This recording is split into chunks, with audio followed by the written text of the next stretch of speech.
If you ever see any stickers on my back, do me a favor and take them off. Melazines like to play pranks sometimes.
Come on, serious suggestions, please. I'm not trying to write a thriller here.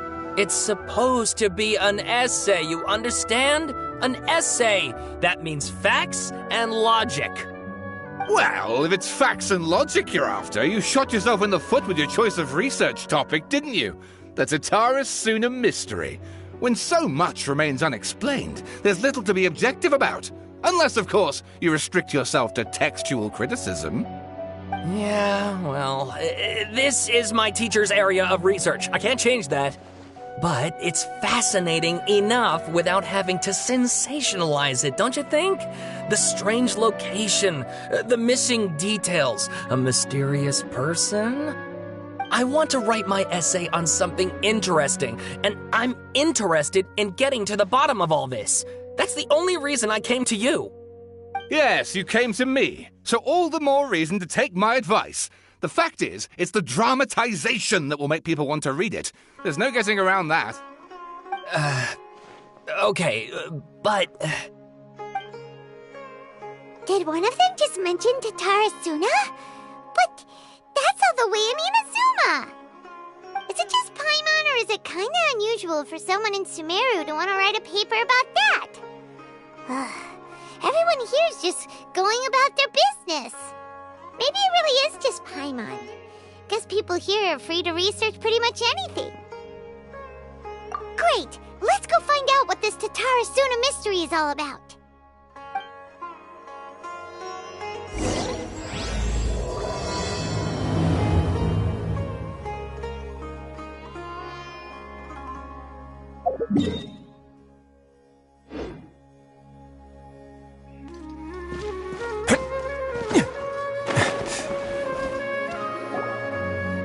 Alright, I guess I'll go with my textual criticism and your editorial direction for the first draft.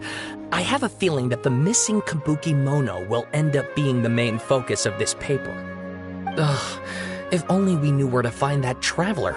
From what they say about him, this seems like the kind of thing he'd know about. Oh, you're the traveler, you say?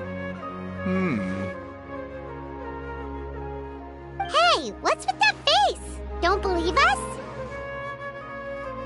No, of course I believe you. Actually, I first heard about your great exploits when I was still in Inazuma. This is my first time coming face to face with you and your mysterious silver-haired companion. I couldn't believe my luck, and out of force of habit, I started, examining the evidence. Sorry. So what, for the love of... Sorry, we don't get out much, so our social skills are kinda lacking. Traveler, I hear you've helped many people a great deal and been to many places. Would you be able to tell us about Tatara-Suna? Actually, we don't know much about that place either. In fact, we only came over here because we heard you talking about it and wanted to learn more. I see. My teacher chose this area of research as a personal challenge. He said it's difficult to get into because even Inazumans don't know much about Tatara Suna's past. But who'd have thought that... If you don't mind, I'd love to show you all my outline for the book I'm writing about Tatara Suna. Hold on, Sawada. Don't you think that's a bit of a deep dive for a first read? Well, fair point. In that case, please ease yourselves in gently by taking a look at Akaba's latest essay draft. Let me give you some background. This all started with the discovery of some records in Tatara Suna. The writings mentioned someone by the name of Mikoshi Nagamasa, who crafted a fine blade. But in the end, he threw it into a fire to destroy it, and killed his servant Katsuragi. Why? Well, no one knows. Apart from the swordmaker, his servant, and the one who wrote this all down, the records also mention a kabuki mono. This seems to be an Inazuman word for an eccentric stranger, someone who dresses funny or acts in an unusual way. That's right. Akaba's teacher has spent quite some time researching these events on the ground.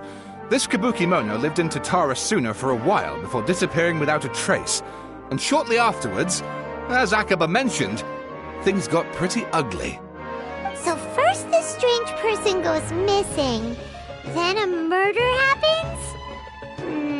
Seems kind of fishy to Paimon. Yes, my thoughts exactly. So I helped out too. I asked everyone I could think of if they knew anything about what happened back then. And wow! Did I get lucky! Stop shouting! This part's important. I just wanted to make it stand out. It just so happens that a friend of mine works at the Government Records Office. He looked into it for me, and I can now confirm that all the aforementioned individuals did, in fact, live in Inazuma over 400 years ago. Even back then, Tatara Suna was already at the center of Inazuma's smelting industry. The man in charge was a government official named Niwa. Curiously enough, it seems like he went missing too.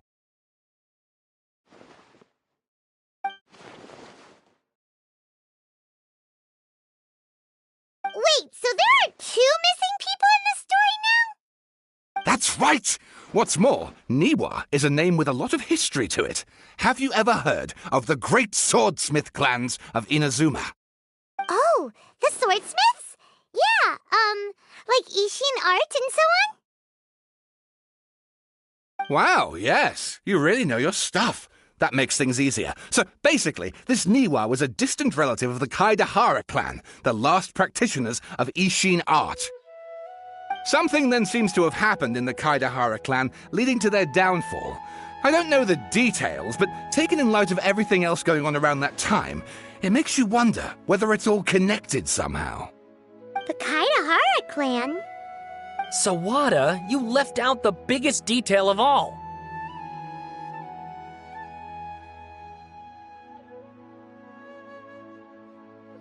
Oh, yes, of course. How could I forget? Brace your minds, ladies and gents, for they are about to be blown. Or maybe you won't believe your ears. I wouldn't blame you, of course, because in all my years as a writer, this is by far the most. Get to the point, for Pete's sake.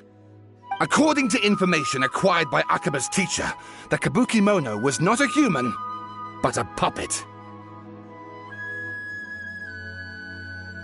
A puppet?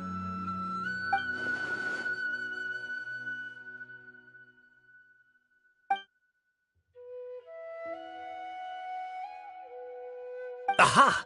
Judging by the looks on your faces, you do know something after all.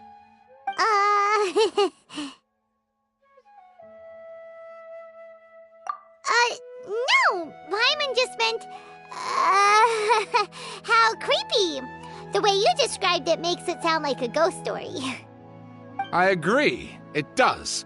But considering that non-human races in Inazuma are by no means uncommon, spooky events are to be expected. And that's exactly what my book is about. Please, take a look.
Oh, and please read my essay draft as well.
Sawada was encouraging me to follow his more creative approach, but I think essays should be grounded in facts.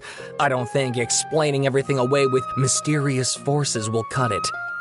Oh, how about if I plug the holes in Sawada's narrative with political intrigue? Like, I could put a turf war between rival factions at the center of the whole series of events. Wait, you're allowed to just make stuff up? Pretty sure you've gone from essay to guessay there. Akaba, look. Your teacher has researched this extensively. I've reached out to everyone I could think of. Whatever information we have now is all that there is to know. This is as much detail as you're ever going to get. Besides, if there really was a political power struggle going on at anything like the level you seem to be suggesting, what hope would we ever have of finding out the truth?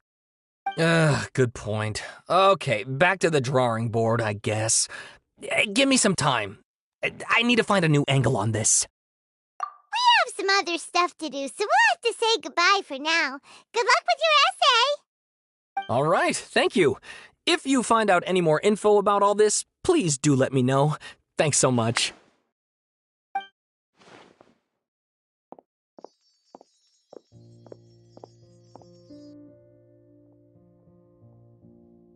Hey, so that thing they were talking about, it has to do with the balladeer, doesn't it?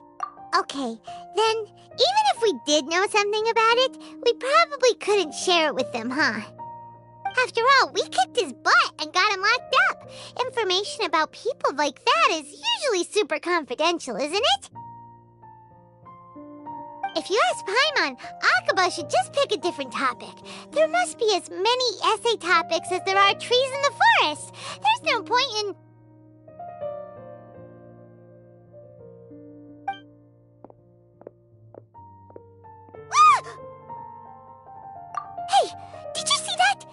literally just went by, over there. It looked like the Balladeer! No, it can't have been. He got locked up. Oh, quick, let's catch up and see.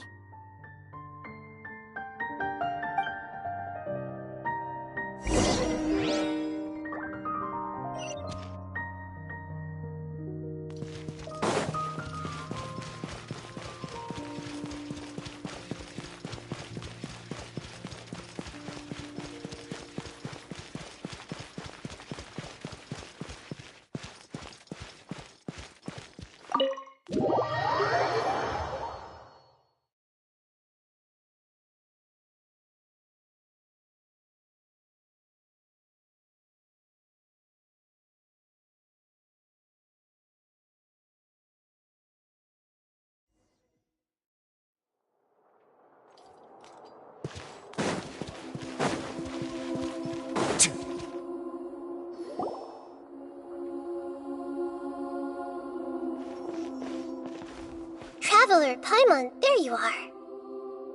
Nahida! Bad news. We just saw the Balladeer strolling around in public. Did he escape or... Ah! It's him! Sure enough. You're here. Hey! What are you doing in the sanctuary of Surastana? Aren't you supposed to be locked up? I know you must have a lot of questions. Please, allow me to explain. It was my idea to set the Balladeer free. We made a deal, and he's gonna do some investigation in Irminsul for me.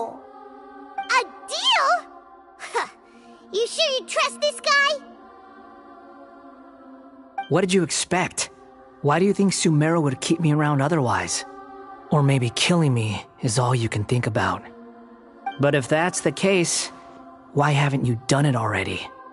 Don't flatter yourself. It was... Nahida said there's still some mysteries in you to figure out. Ah, so if it were up to you, you'd finish the job? Guess I had you all wrong. There I was thinking you were just getting cold feet.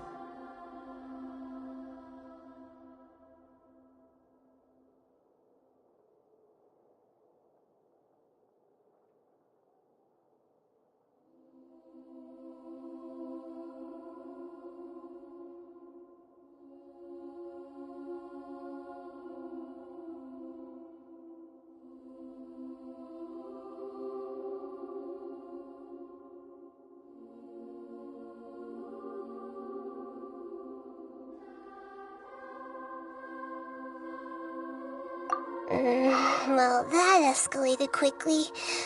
Not a good start. Could I ask you all to please calm down? But Paimon's worried about you, Nahida. Don't let him trick you.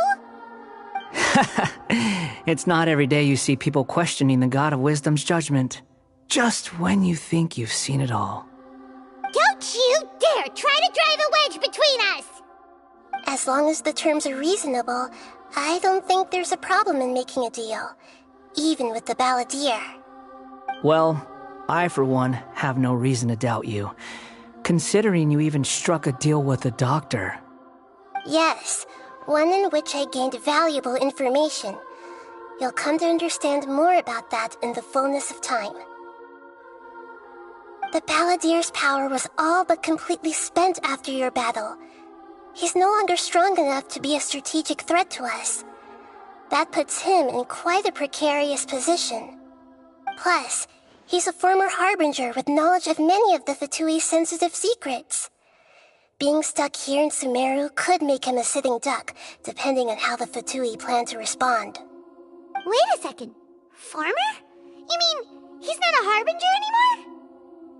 I take no pleasure in saying this, but it seems as if the doctor had no intention of welcoming back a loser, so...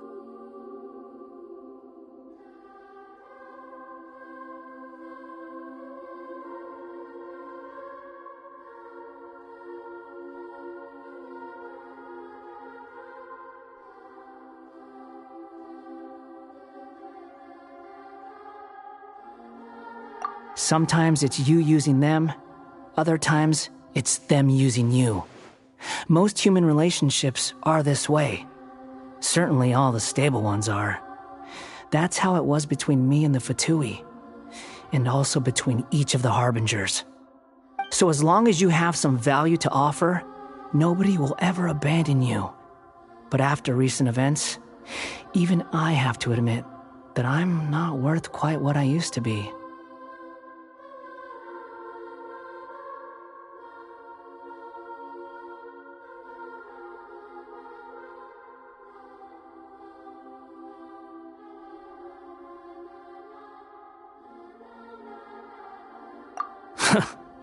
Well, if the Fatui are gonna reevaluate my utility, I need to have a backup plan for myself.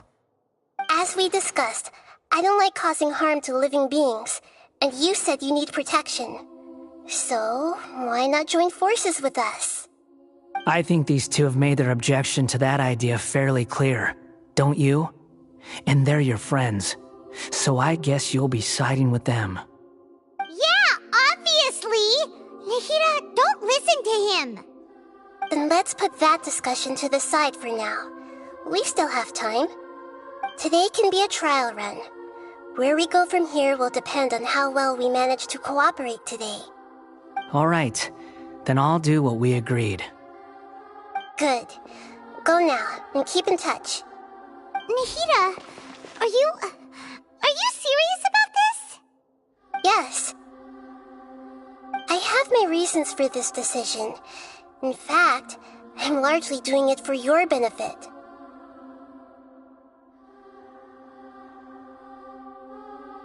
Yes. As I told you once before, there's information about your twin in Irminsul. Oh, yeah. Actually, that's the whole reason we came to see you today. So, you have an update on that? Mm-hmm. You may remember me mentioning that the Fatui had not included your twin's details in the Descender category. This is an extremely important point. It's possible that the Fatui have other information that even I don't know about. And since the Balladeer used to be one of them, he'll be better acquainted with this information than I am. He was granted the power to connect with Irminsul when he almost became the god of a new era. Even though he no longer has the Gnosis, some traces of its power remain in him. He can still connect. The amount of information in Irminsul is vast beyond description.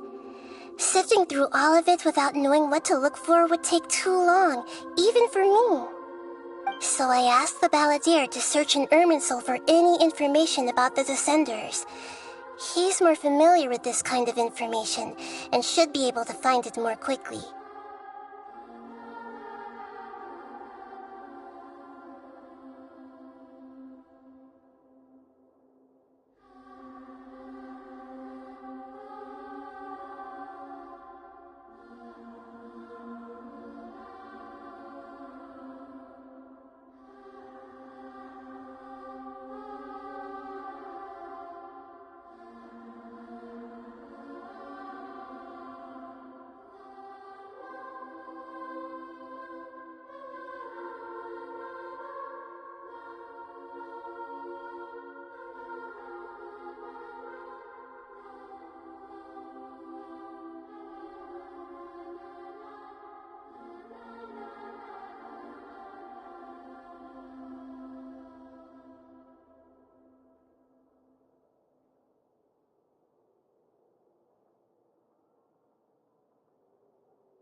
Or what if... Paimon just doesn't trust him. He's treated us as enemies every time we've run into him. I understand. But sometimes, everything is dictated by which side you're on. How things will go in the future depends on what information he brings back. And Traveler, I know what your heart desires most of all. Our minds have connected several times before. There is a corner of your heart reserved for an intense longing. A feeling of being all alone in the dark, searching for the one candle whose light still burns. As Sumeru's deity, it is my responsibility to be on guard against the balladeer. But as someone who counts you as a friend, I want to do something for you. If this deal with the balladeer can give you the answers you've been longing to find, then it's worth it. It's my pleasure, really. You're Sumeru's hero. You've more than earned it. Paimon's still worried about this idea. Is there anything we can do to help? I was going to contact you about that, but then you suddenly showed up on your own accord. Seems like we have a telepathic connection. In fact, I was going to ask you to supervise the balladeer on my behalf while he carries out the task I assigned. Even though he only has a fraction of his full power left, that's still a fraction of a former Harbinger. If you could accompany him, it would put my mind at ease. Of course, I'll be there to help guide you through Irminsul from the outside.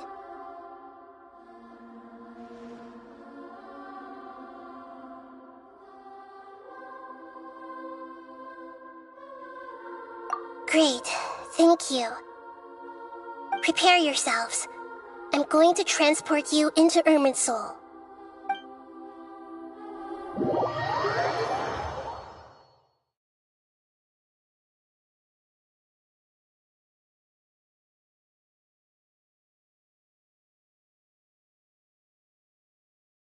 Wow, it looks pretty different here compared to last time. The colors are gentler. Guess that must be because Sumeru's at peace now.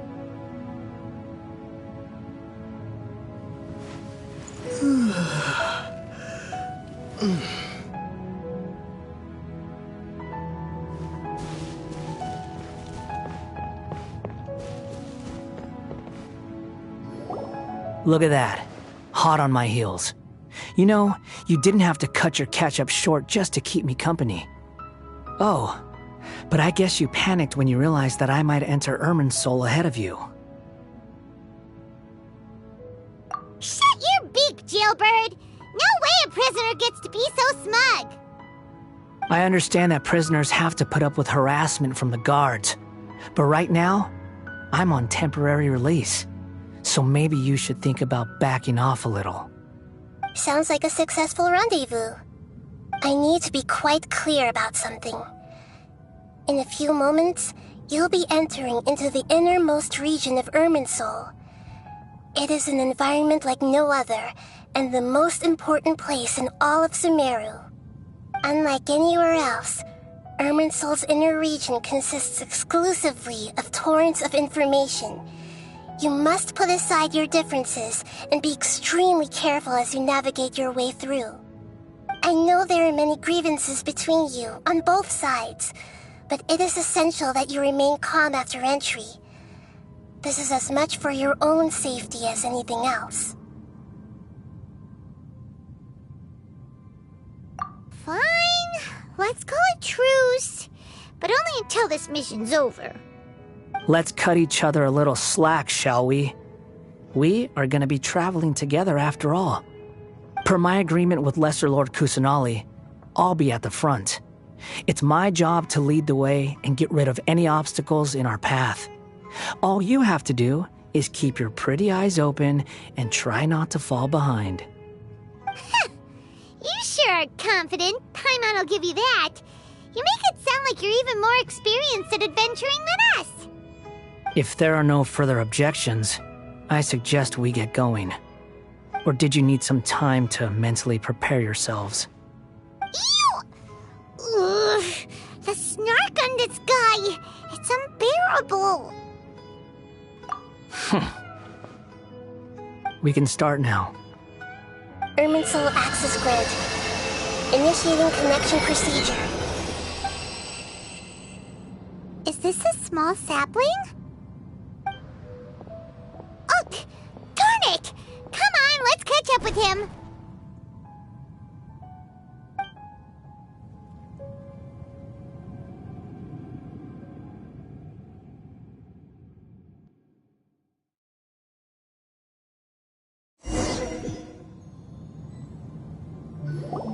Wow!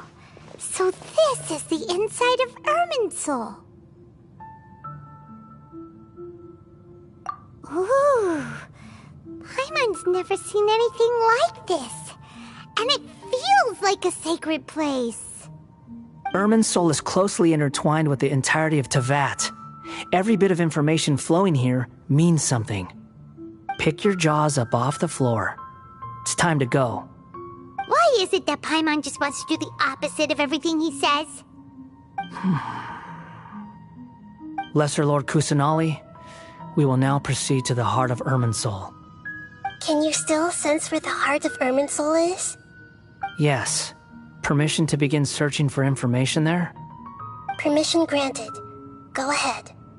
Let's go. Stay close. Don't go running off. Hey, so...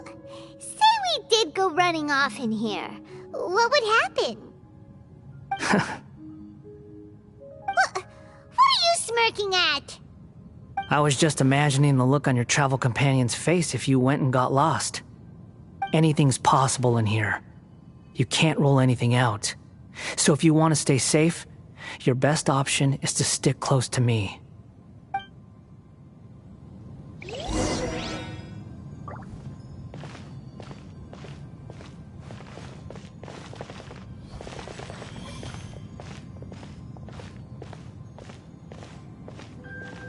These sapling things have spread out.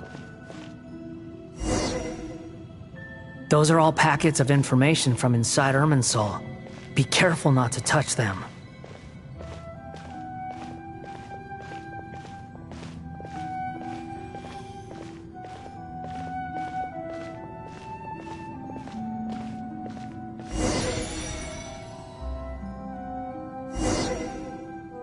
It looks the same in every direction.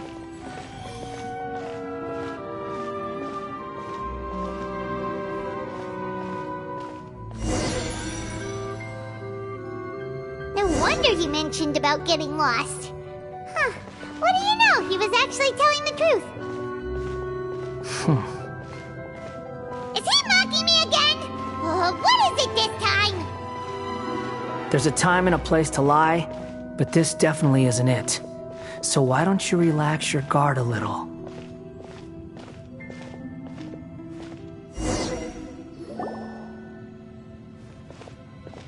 We're here. What a huge tree!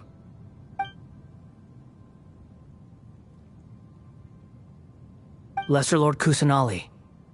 Good, you made it. Are you ready? Ready when you are. Then please begin. Preparing to access cognitive currents. Establishing waypoint. The Balladier's actually doing what Nahida tells him. Guess he must want to stay alive.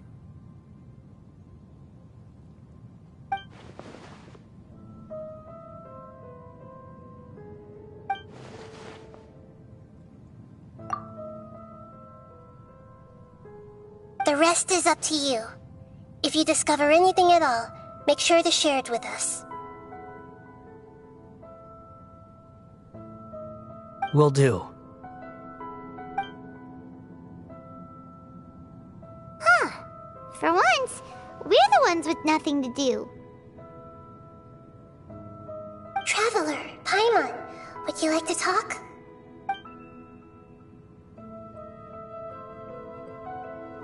Yes, I've also invited Paimon to join. Huh? What the? We can talk to each other inside our heads?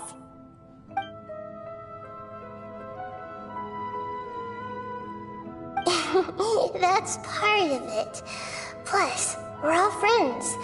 There's nothing wrong with us talking like this once in a while. Paimon's never tried this before. This is great! So, Paimon's been wanting to ask you something. Don't you think the balladier's a bit of a walking contradiction? He's always talking back, but he seems to listen to what you say.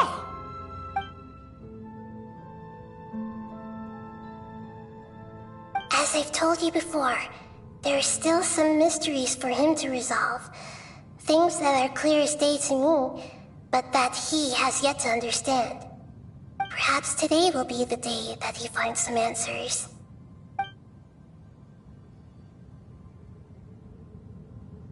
Well done. Smart and attentive as always.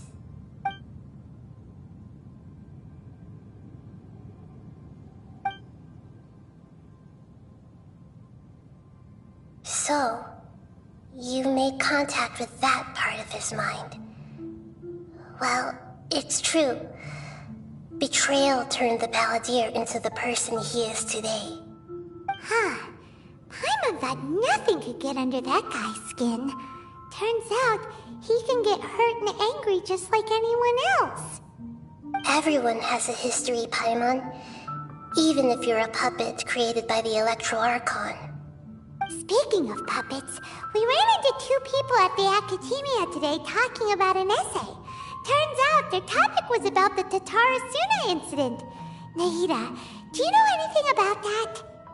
If you mean the mysterious events, the Kabuki Mono and so on, yes. I know about all of that. Really? Because from what they were saying, it sounded like lots of Tatarasuna's history is still unexplained. And most of the information we have now is just from people filling the gaps with their imagination. At least that's what they thought.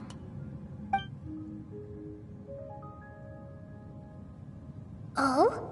How interesting. Those two managed to deduce quite a lot through guesswork alone. So the Gesse got it right? Well, they guessed right about one thing. Tatarasuna was sabotaged. Must be a riveting conversation you three are having. Funny how all the good ones happen when I'm not involved. What makes you think we're talking to each other? Don't insult me. You're having a private conversation without me. Obviously, I must be the topic of said conversation. Of course you do. You can't have your prisoner knowing too much. So, have you found anything yet? Still looking. Don't get your hopes up, though. You and your twin come from outside this world. It wouldn't surprise me if there was nothing on either of you in Irminsul at all. Wait! How did you know about that? Did Nahida tell you? It's not like we've never met before. And anyway, you're world famous.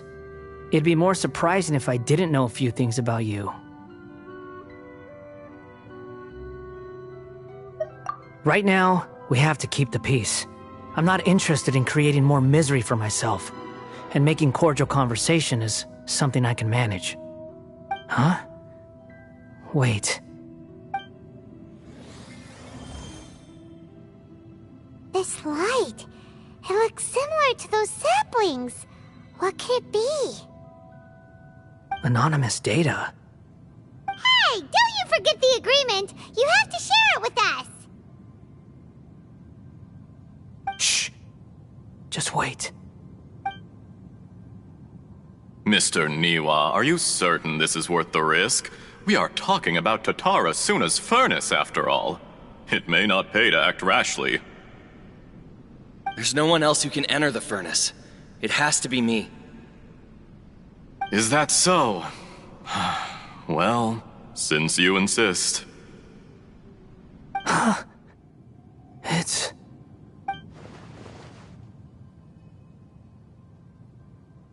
Whoa!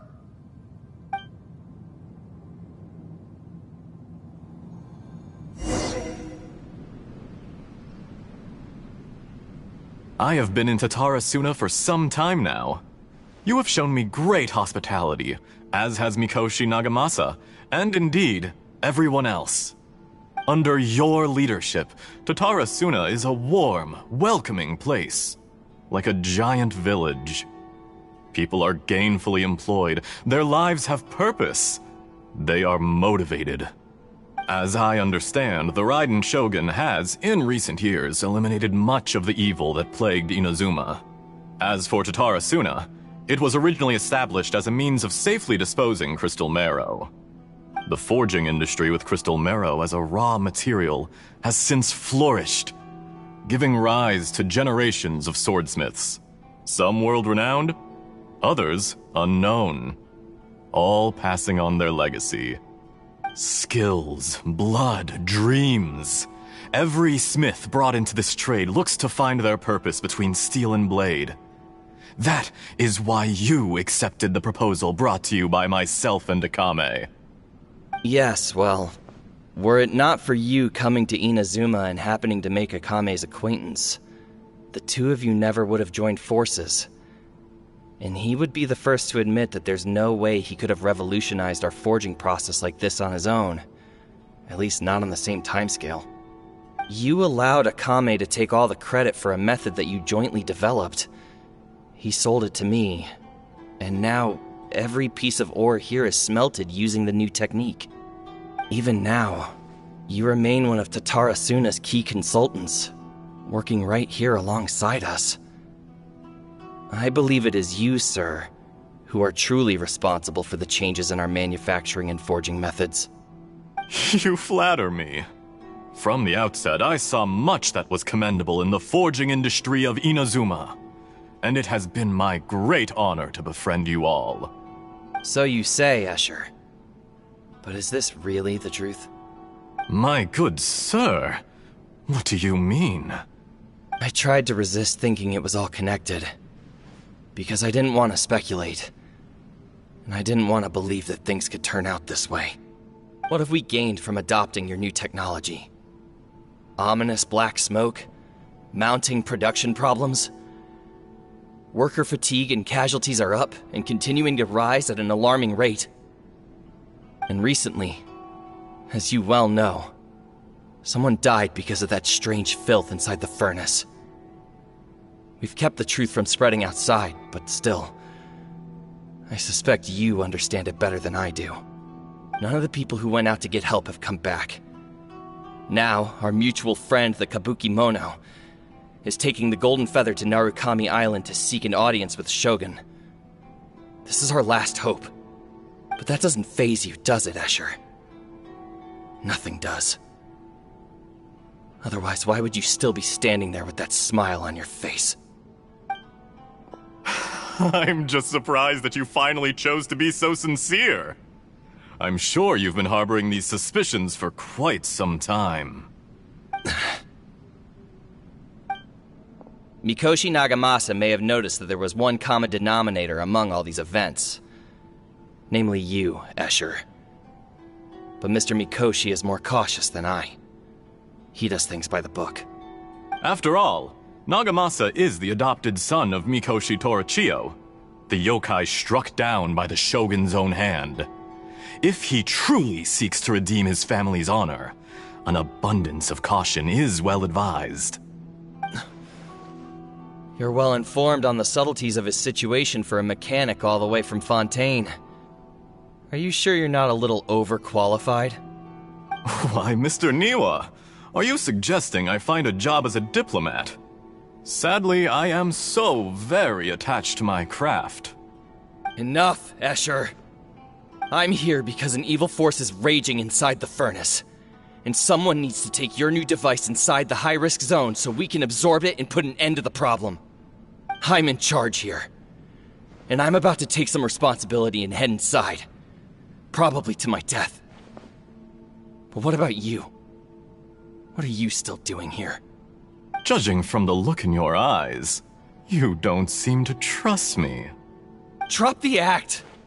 We're past that now. Whoever you are, it looks like your plan to destroy Tatara Suna has worked. I just want to know what you're still doing here. What's left? Don't you have all your answers by now? Honestly, I'm just waiting for the right moment. A moment like this, where you finish talking and I stop you from entering the furnace. You...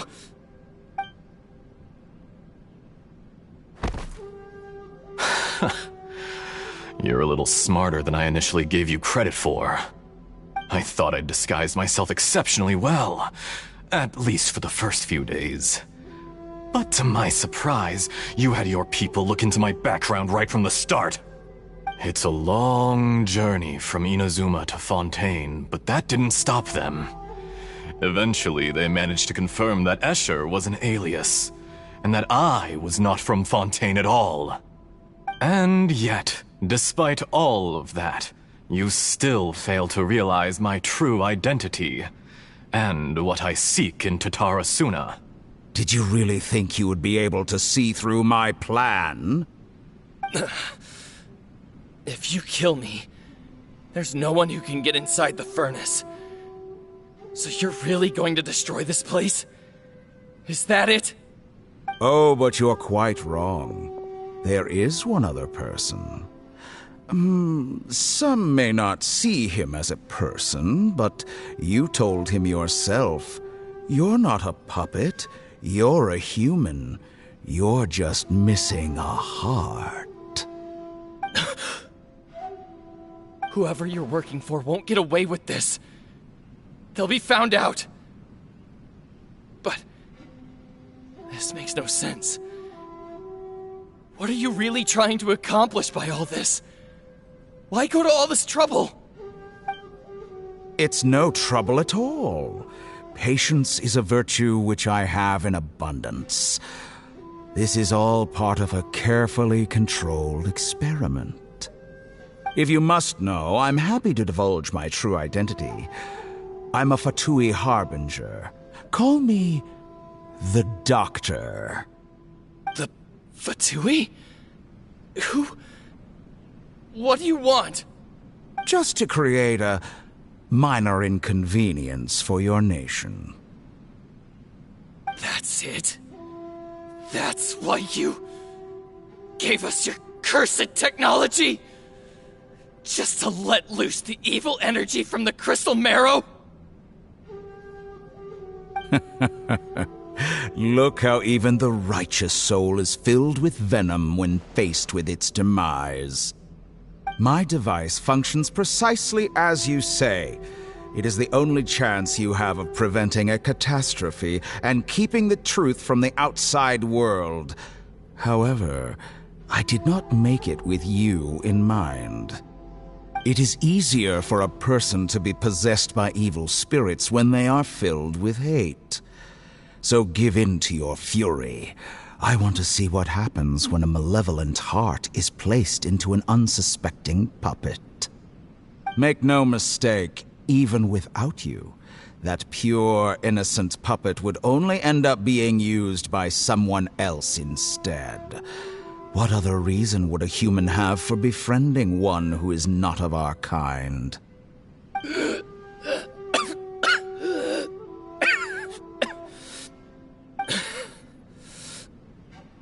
If you give him my heart, tell him that both Nagamasa and I see him as one of us. He has nothing to prove to anyone. Because not everyone just wants to use other people. The only ones who think like that are people like you. What a beautiful way to see the world. It almost makes me feel a little guilty. Then out of respect for you, I shall redefine myself. Think of me as a monster or a demon, if you wish. At least this way your death is not a consequence of your own folly turning you into an easy target. You simply lost to something more powerful than you could ever hope to defeat. I say, Mr. Niwa, let's see what happens. Will your puppet friend become a human? No, that will prove quite impossible. Mr. Niwa? Already dead. What a pity.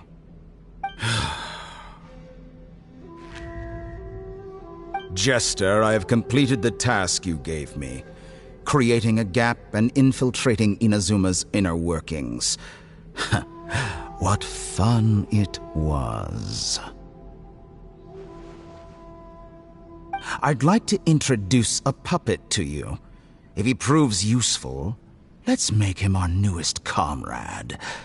And if not, let's turn him to dust.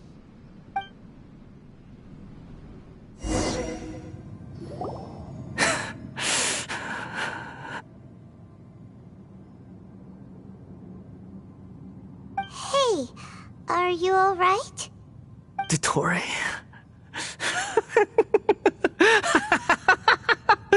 Dottore!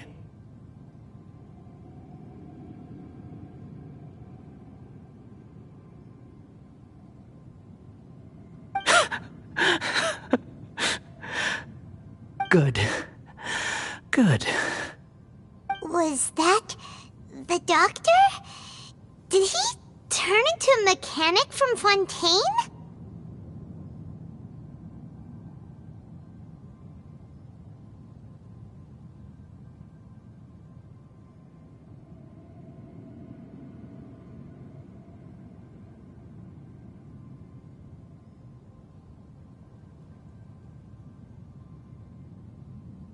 But why did we see things from his perspective? When I touched the doctor to confirm whether he'd eliminated all his segments, I read this memory in his mind. You have to admit, it must be the truth. Maybe so, but it means nothing. Does it? But this memory shows that Niwa didn't betray you. He never meant for you to be the one to take the device into the furnace. You know very well what that means. Even more so than I.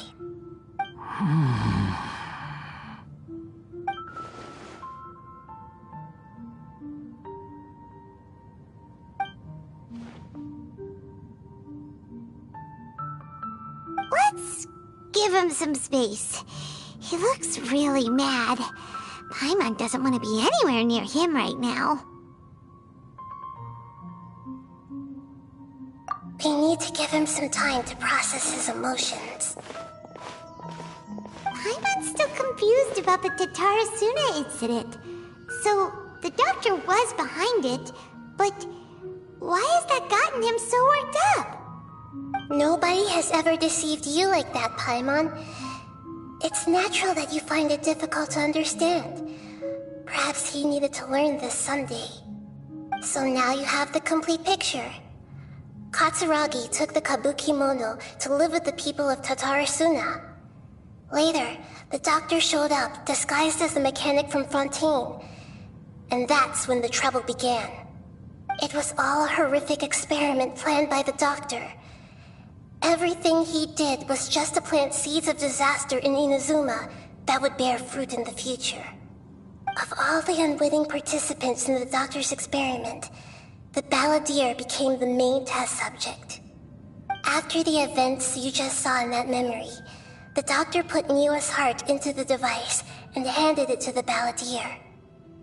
Then, he instructed him to enter the furnace and absorb all the filth caused by the smelting process. The load was far beyond what he expected, but the balladeer survived. He left the furnace in sheer exhaustion and said to the mechanic, "This device seems to have protected me. What's in it?" The mechanic answered, "Niwa fled this place for fear of punishment, but he left you a gift. He said it's the one thing that you've been looking for." He took it straight from the chest of one of his innocent servants. The mechanic removed the withered heart from the device as he spoke. The balladeer was stunned that such unthinkable cruelty had brought him the thing he'd been longing for his entire life. A heart acquired through cold-blooded murder is a cursed thing, but it had protected him from the filth. He thought Niwa had completely betrayed him, and yet this very betrayal had ensured his survival. Overwhelmed with anger and sorrow, the balladeer threw the heart to the ground, and left Tatarasuna without looking back. Holy moly. So the doctor killed an innocent man and pinned everything on the victim? That's terrible.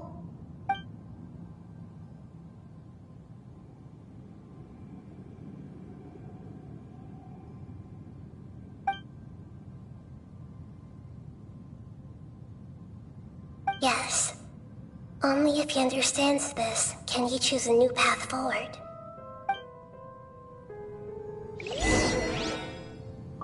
Dotori, you brazen-faced... Niwa didn't run from justice. You killed him.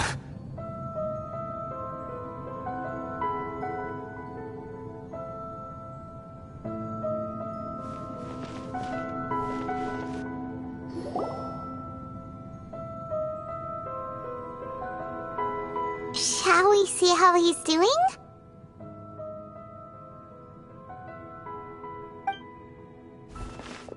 Hey, you alright?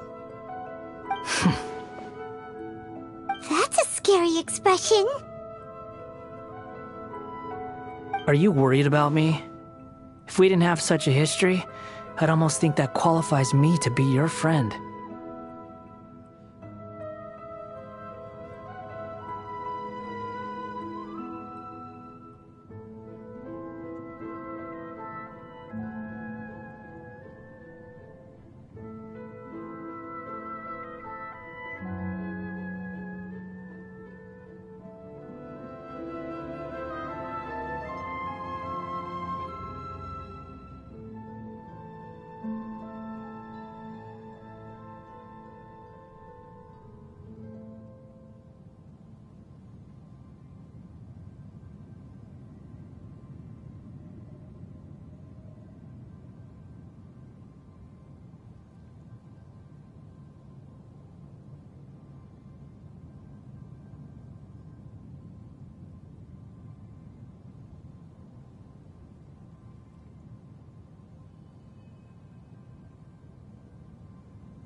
It won't.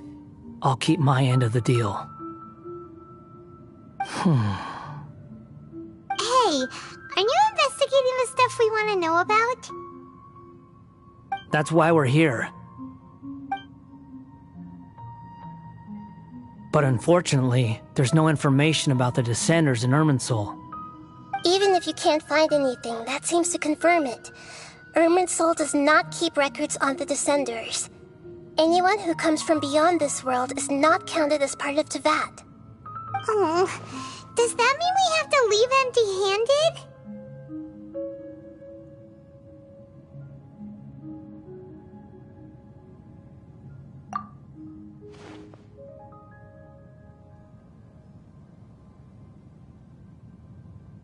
Don't thank me just yet. You look really upset. Well, since Irminsul was a dead end, I guess I can share some other info that might interest you. Huh? About what? The reason why there are records about your sister in Irminsul. It might have something to do with Conria. Apparently, Conria was her first destination when she arrived in this world. Plus, she only came to this world because the heavens responded to the summoning. The heavens responded? The Jester told me this himself. You can take his word on this. He was a royal mage in Conria, and lived with your sister for a time. I don't know the details. It's up to you whether you want to believe me. All I can say is, I wouldn't lie to you about this. Did you get all that, Lesser Lord Kusanali? Yes. Astonishing news. Does this info count towards my mission? It wasn't from Irminsul, but was it valuable? Very valuable. Good. In that case, I'll take some time for myself now. Huh? What have you done? Lesser Lord Kusanali was right. My power's all but completely spent. Even if I use all of the divine power left in me, I can't sustain this shield for very long. I shared a secret with you, and now you owe me. So in return, I'd like you to answer a question for me.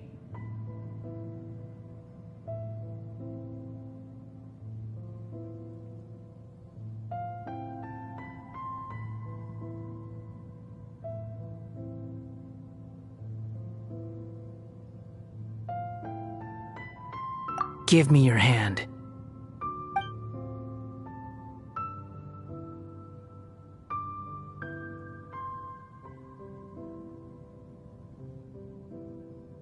Can you hear my voice inside your head?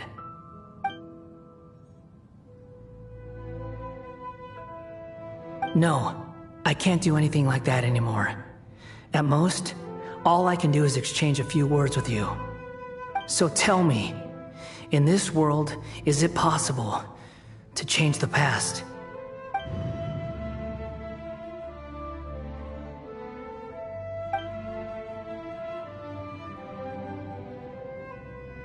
Done. Huh? What the? What happened? Paimon only saw you hold hands for a second. Nothing. I was just thanking him for helping me.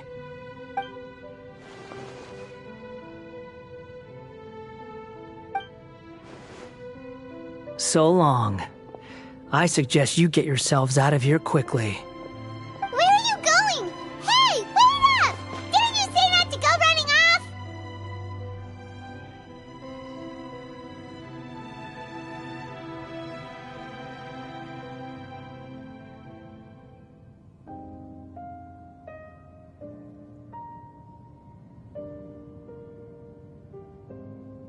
Fast reaction time. But I don't think we'll be seeing each other again.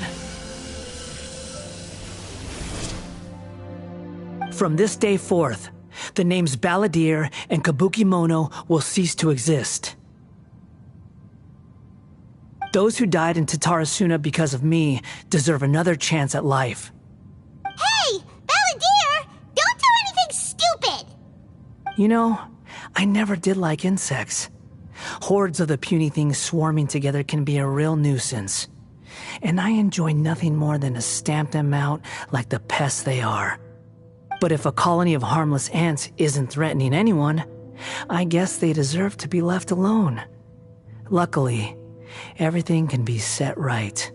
It's time to solve this once and for all. Balladeer! Balladeer! Uh-oh, he disappeared. Come on, we gotta find him somehow.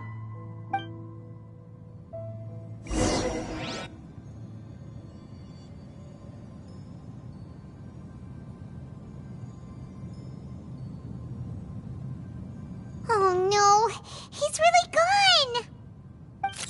Oh, can you hear me? Nahida! Traveler, Paimon, Balladeer, what happened just now? I was suddenly cut off by some kind of power. It was the Balladeer's fault. He shut you out! I didn't think he'd be capable of something like that with so little power left. Did he keep some of his power hidden when he was defeated? Or did he achieve something beyond his abilities, and it took everything he had? Where the heck did he go? Ugh, it's all our fault. We were supposed to keep an eye on him. Sorry, Nahida. Don't be. It's not your fault. Please, let me handle this from here, even though I'm not sure I can solve it. We're running out of time. Follow my lead and get out of Irminsul as soon as possible.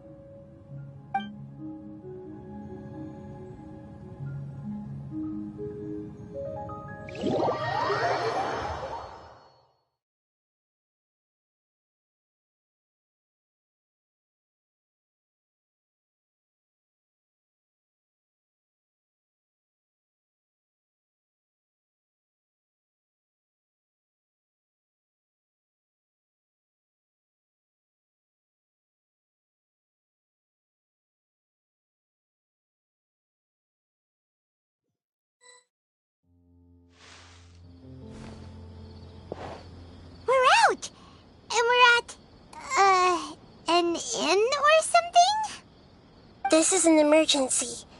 I'll have to ask you to stay here for now. Everything's arranged, and nobody will disturb you.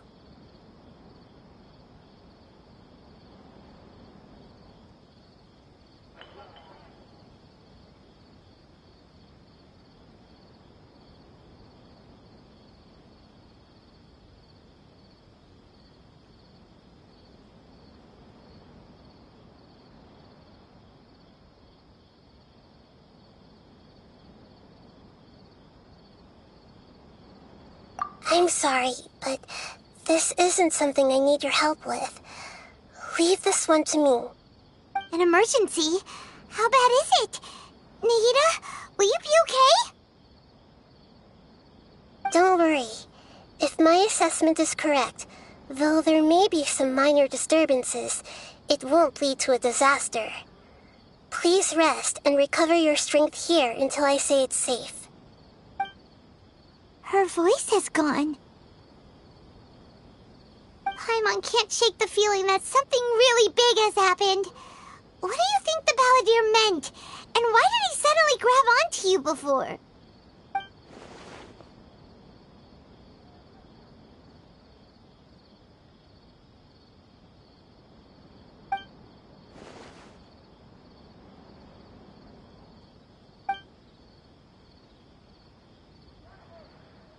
He wants to change the past?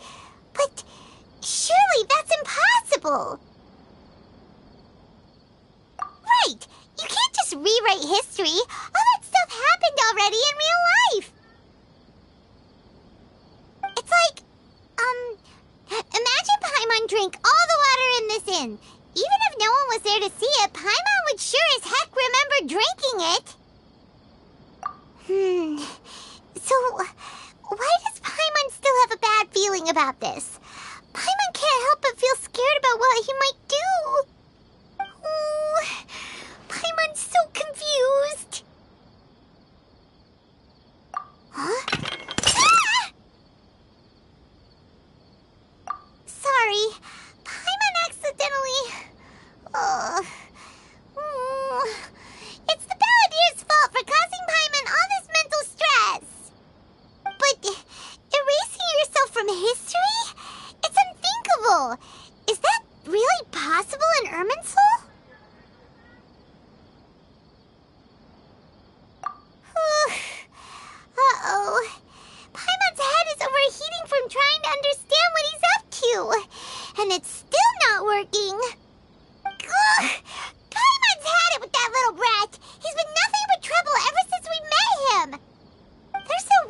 actually succeed, right?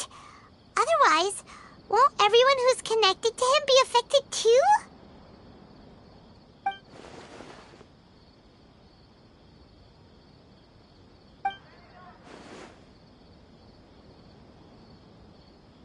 There's nothing we can do about it at this point.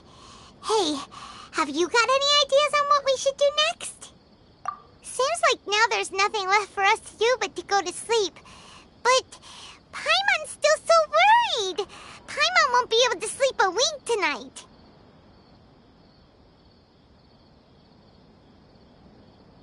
So, how about, we list all our favorite foods to take our mind off things? Heck, if that doesn't work, Paimon's probably gonna collapse of anxiety here. Alright, Paimon will start. First dish. Munstack grilled fish. Oh, and chicken mushroom skewers. Tea break pancakes. Cream stew. Sauteed matsutake. And Dragon chili chicken. Almond tofu. Satisfying salad. Oh, also Adeptus Temptation. Golden shrimp balls. Triple layered consomme. Lotus seed and bird egg soup. And...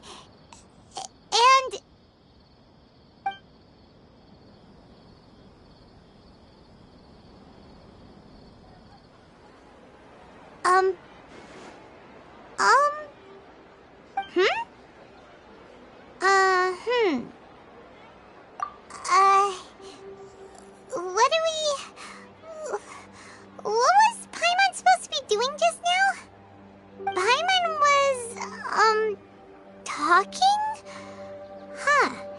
Paimon suddenly can't remember what she was talking about. What was it again? The Balladeer?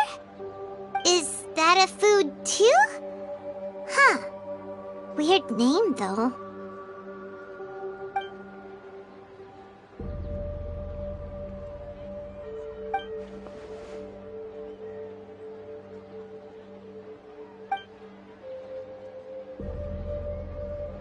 What's wrong? Your eyes are like saucers. Was it something Paimon said? So, the Balladeer.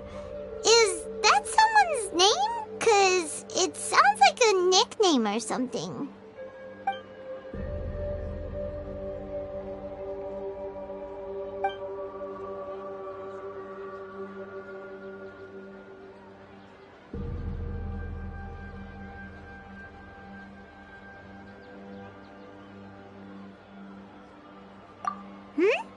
Okay, sure. Where are we going?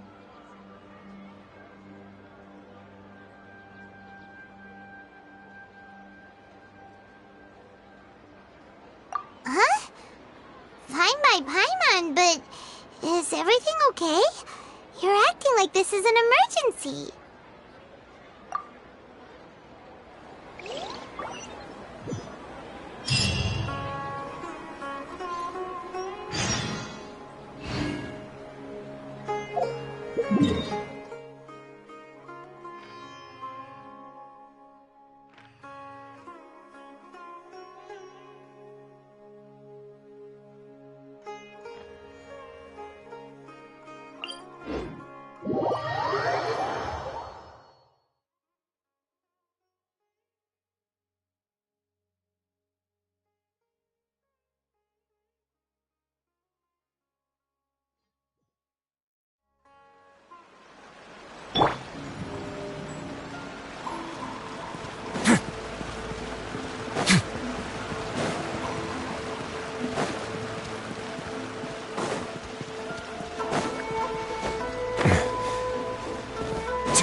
Ah, it's been a while.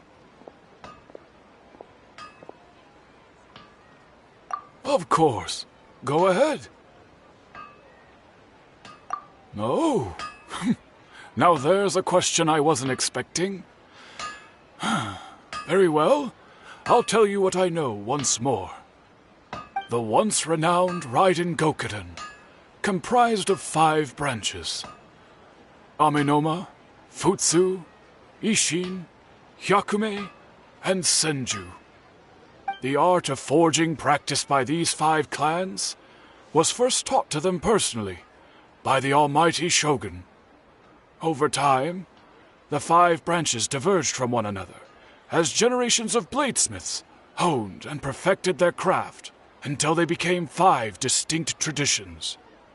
Most of the great swordsmith clans of old have since fallen into decline, and for a long time, only the Amenoma branch kept its art alive. But fortunately, Kaedehara Kazuha recently returned to Inazuma and took up the mantle of the Ishin art. Now, 2 clans remain of the original Gokuden 5. If my memory serves me right, you yourself were present when he forged the Ishin blade. Oh, yeah, we were! Paimon remembers that now. We learned a bit about the decline of the Raiden Gokuden then, too. It seems like such a shame. That, my friends, is a tragic tale indeed. In fact, this was not made known to me for most of my life. All these years, I knew of those great clans' demise, but never the cause. Only recently, when the question was on my mind, did I ask Kaedehara Kazuha about this. He told me that, as we are both heirs to a branch of the Raiden Gokuden, it was right that I should know the truth. There is no harm in telling you, but I must warn you. It is a dark and sorrowful tale. The Raiden Gokuden were the targets of a murderous rampage by a vengeful bladesmith. Vengeful? Why? 400 years ago, so I'm told, there was a catastrophic malfunction in Tatarasuna's furnace. One brave swordsmith heard the commotion and chose not to flee, but he rushed to the scene, hoping to prevent a disaster. Tatarasuna was home to a state-of-the-art forging and smelting operation in that day, and overseeing it was the armory officer. His surname was Niwa, though he had family ties to the Kaedehara clan. Knowing that they had just one chance to save countless lives, Mr. Niwa and the swordsmith leaped together into the furnace.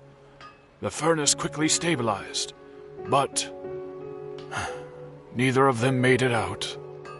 The smith's death, though heroic, dealt a devastating blow to his family's fortunes.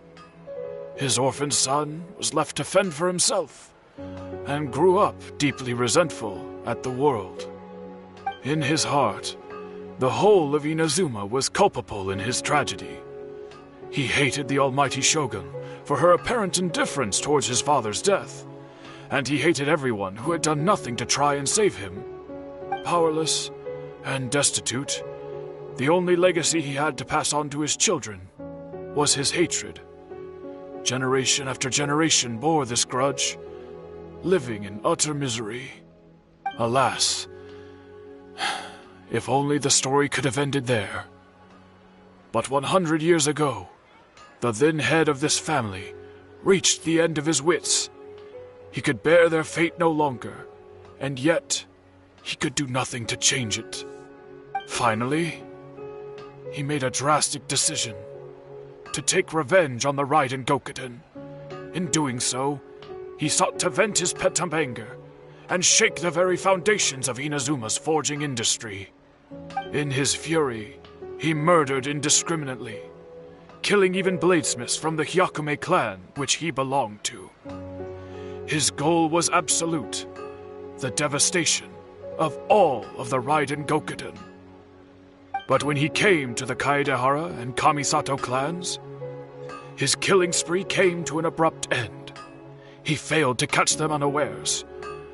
They fought back fiercely, and they did not spare his life. That is why the Kaedehara clan and their Ishin art survived that day. I suppose they were the lucky ones, under the dire circumstances.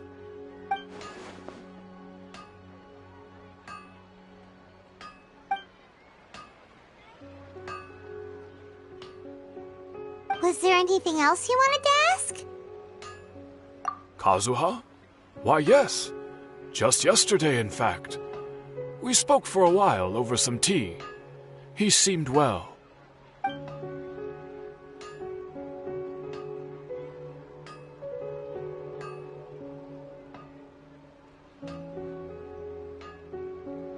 My pleasure. Don't tell Paimon.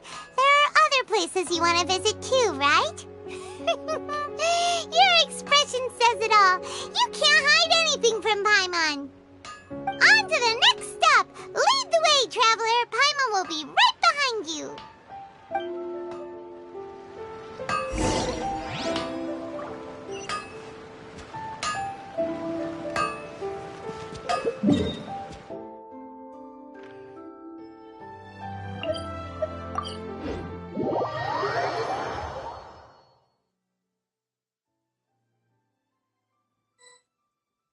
Ah, it's raining? That's all right. We're here! This is the Yashiro Commission's headquarters, so... Traveler, it's been a while. If you're looking for the Commissioner and Miss Kamisato, I'm afraid your timing is unfortunate. They're not here right now. Are they out on business? The Commissioner is out on business, and Miss Kamisato is standing in for some meetings in the Commissioner's place. If it's urgent, you're welcome to wait inside until they get back. What do you think? Shall we go in?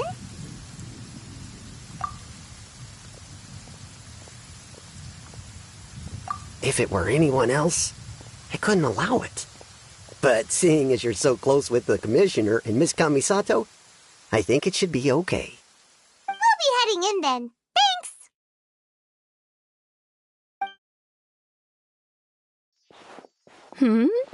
Hello, dears. Is there something you want to say? Of course, traveler. Yes, I know who you are. Miss Kamisato has told me about you. What would you like to know? Oh, they're both very well indeed. Lately, Miss Kamisato has been rather busy attending all kinds of meetings and occasionally paying visits to some local organizations on the Commissioner's behalf. As for the Commissioner himself, well, you know, busy as ever. That much hasn't changed. Although he does seem to be in a rather good mood these days. So pretty much business as usual on the Yashiro Commission, huh? Very much so.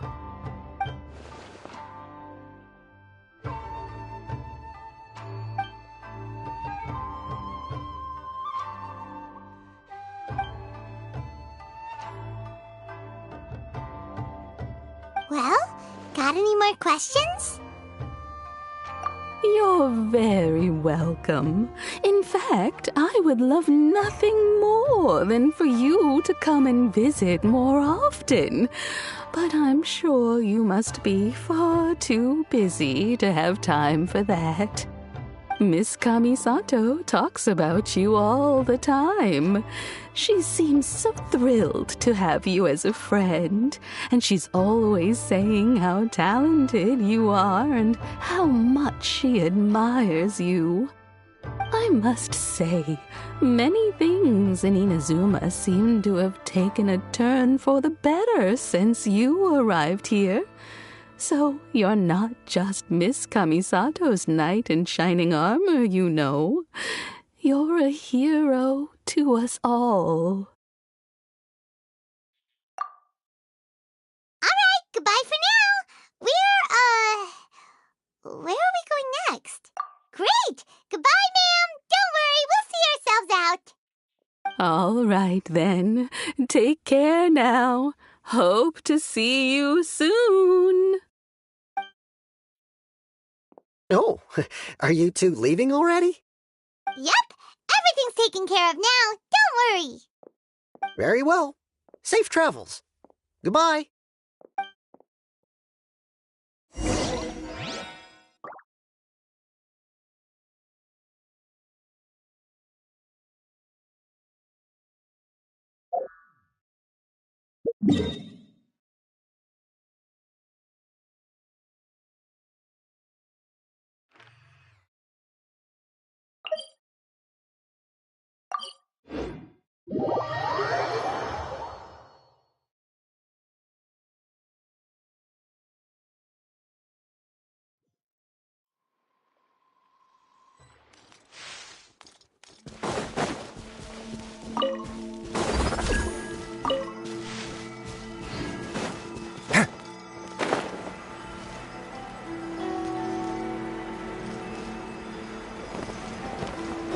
I have no objections. Here we are. But what are we looking for? Something or someone? Do my eyes deceive me, or is that the Traveler and Paimon? Xavier, what are you doing here? I was in the general area, and now I'm in this specific area. There, that's me. So what about you two? We have some questions and thought you might be able to help. Certainly do. I've researched the furnace here in some depth. If there's anything you want to know, just ask away. Like the back of my hand. Make no mistake, I have been here a good many times before. Not only that, but I've met people in Inazuma whose families used to live in Tatarasuna years ago. They said it's all true, the history here. Oh, well, it's a long story, don't you know? The tale of Tatarasuna starts a long time ago. I'm told that its history is one of the most foremost forging and smelting operations in the nation, goes back around 1,000 years. Still, the furnace has had a couple of serious maintenance issues along the way. A couple? When exactly? One was just in the last few years, the other was several hundred years ago. A fun fact, I'm not the first Fontaine tech guy to come and work on it either. There was a guy back then too. They say he was a mechanic who consulted on a technology upgrade. It seems like the technological collaboration between our two nations goes back a long way. How about that?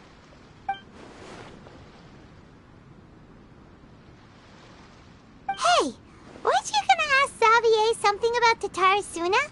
Come on, ask already. Oh, I didn't realize you two were here for a history lesson. Me neither. Paimon doesn't know what's gotten into this one today.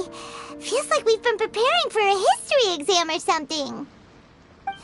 What brought this on? Did you just wake up today with a sudden burning desire for historical knowledge? Sure, go ahead. A kabuki mono? No, I can't say that I have. I do know the word, Inazuman for those eccentric types who always go around dressed to the nines. Just the sort of person that I'd like to meet, actually. But sadly, I've never had the pleasure, nor have I come across anything to do with a kabuki mono where Tatarasuna is concerned.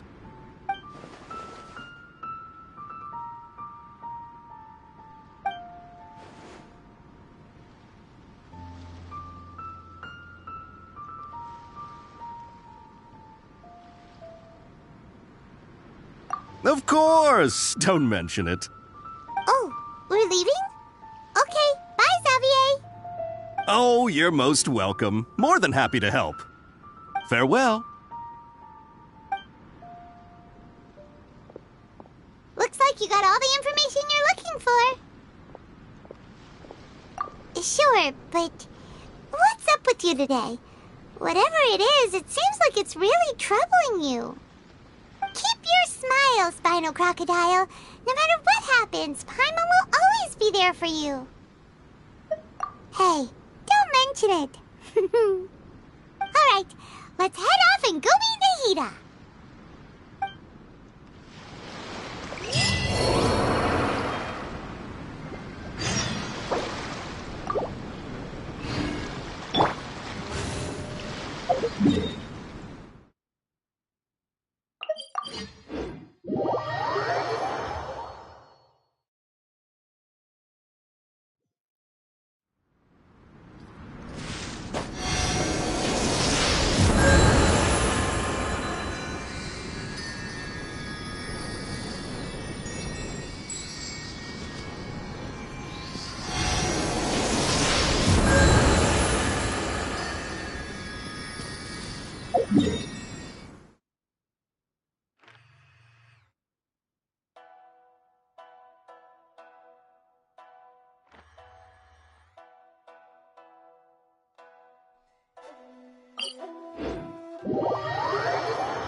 Hey, it's them!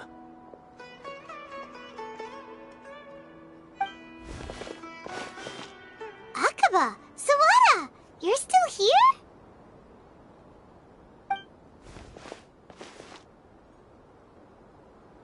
Indeed we are. If you have a moment, we'd love for you to join us once more. We have time. What do you want to talk to us about?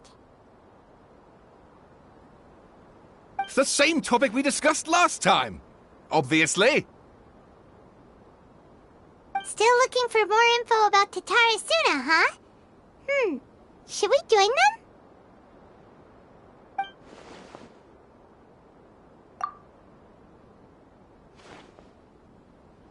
Unfortunately, we haven't made any real progress.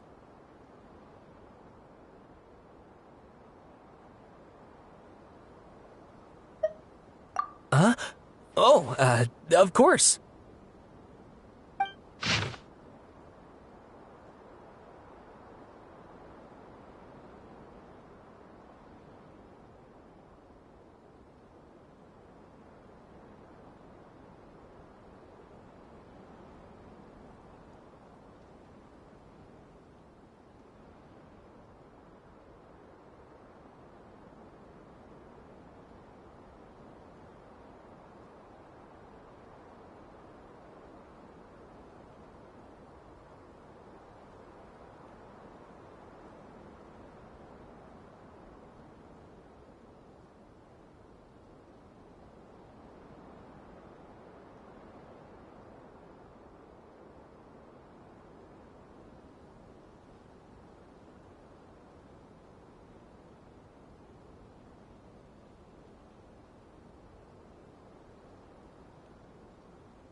I presume you'll want to read mine as well.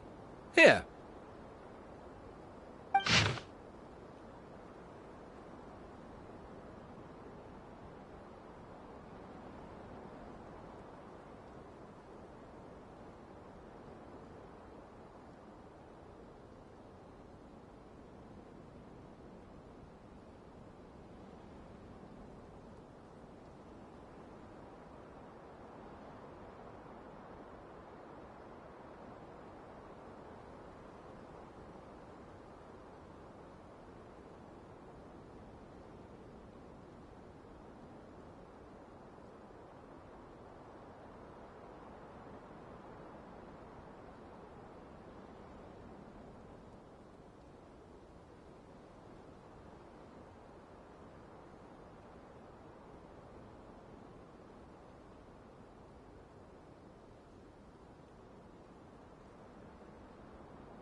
Well, what do you think?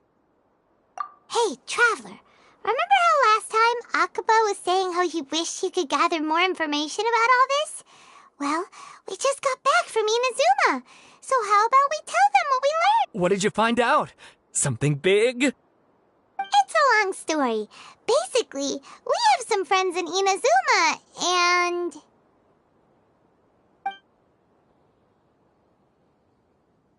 Wow, so many new details. Thank you so much for sharing that with us. Well, well, so it all comes down to one man's desire for revenge. Huh. You heard this from a member of the Amanoma clan, you say?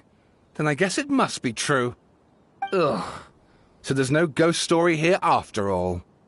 This new information actually lends further credence to my hypothesis. Evidently, swordsmiths were seen as having an incredibly prestigious role in society those days, to the extent that harming them was conceived of, at least by the perpetrator, as a way of exacting revenge against those in power. Yes, okay, point taken, you were right. But that doesn't mean I can't carry on with my novel. And they're back at it. These guys are really into this.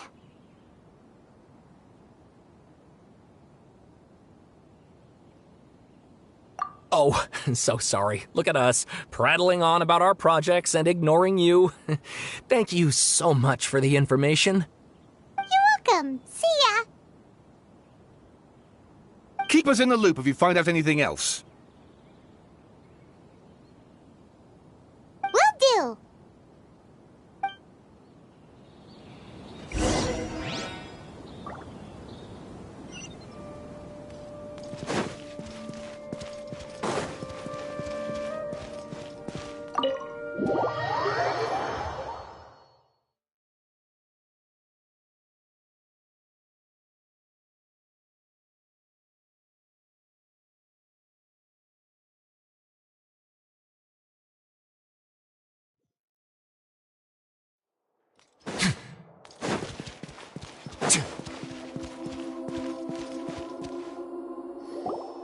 Nahida, we're here! Traveler, Paimon, how have you been? Ugh, where to start? Paimon hasn't had a moment's rest this whole time. That night, we ended up chatting and chatting until suddenly the sun was up. And then he decided he wanted to go to Inazuma.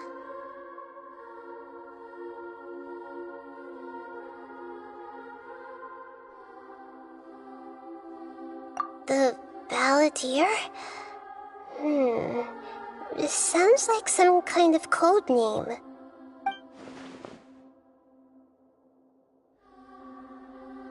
You look troubled. Is there something you need to tell me?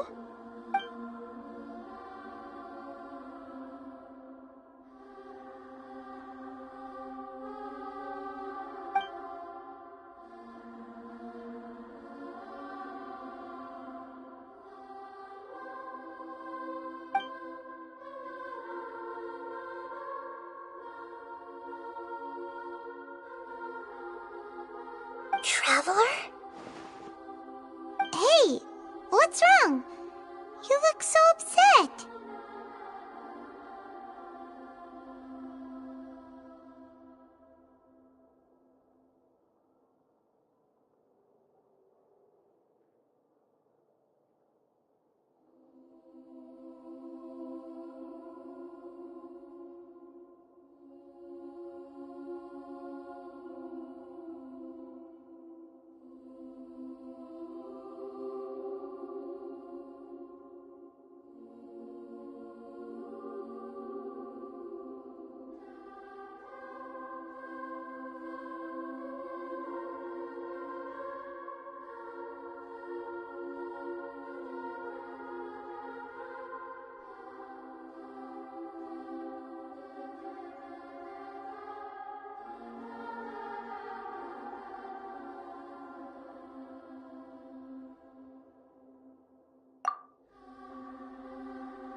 That's quite a story.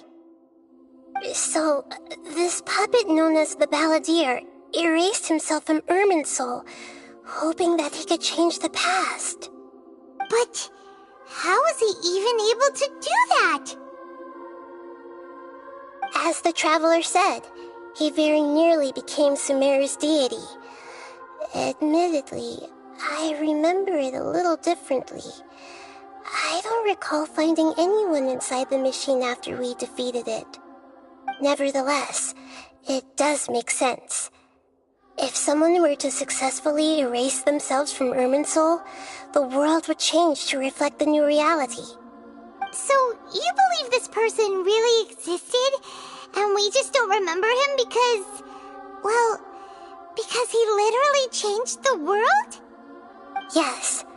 Theoretically speaking, it is possible to do this. But I'm struggling to imagine the kind of person who would dare go through with it. The traveler comes from a world beyond Tevat. That's why there's no information about him in Irminsul, and it also explains why any changes to Irminsul wouldn't affect him. So if there's anyone in the world capable of retaining memories from a past that has been rewritten, it's you. It's quite incredible when you think about it. Paimon's having a hard time understanding this Balladeer guy's motivations. Why did he do it? I can only make inferences based on the information we've been given. As for what kind of person he was, only you remember that.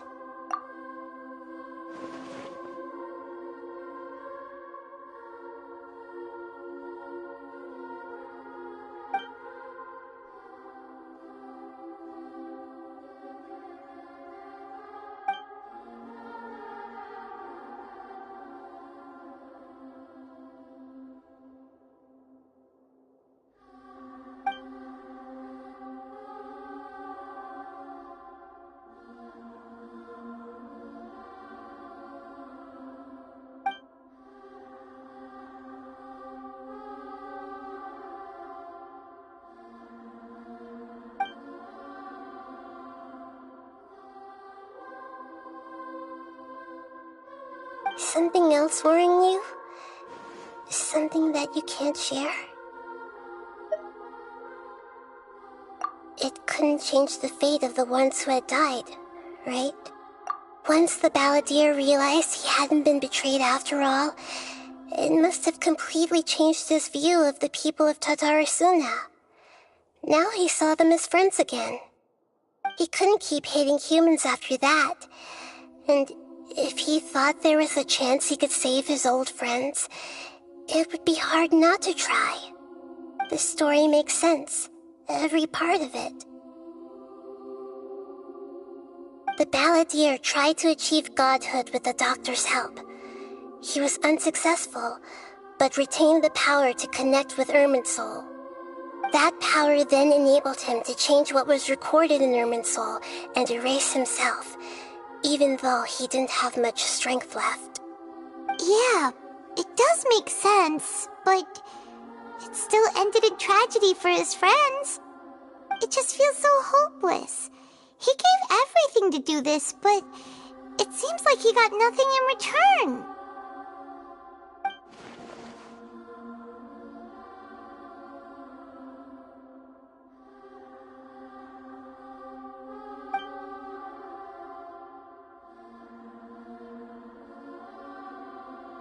Please wait a moment. I want to check something.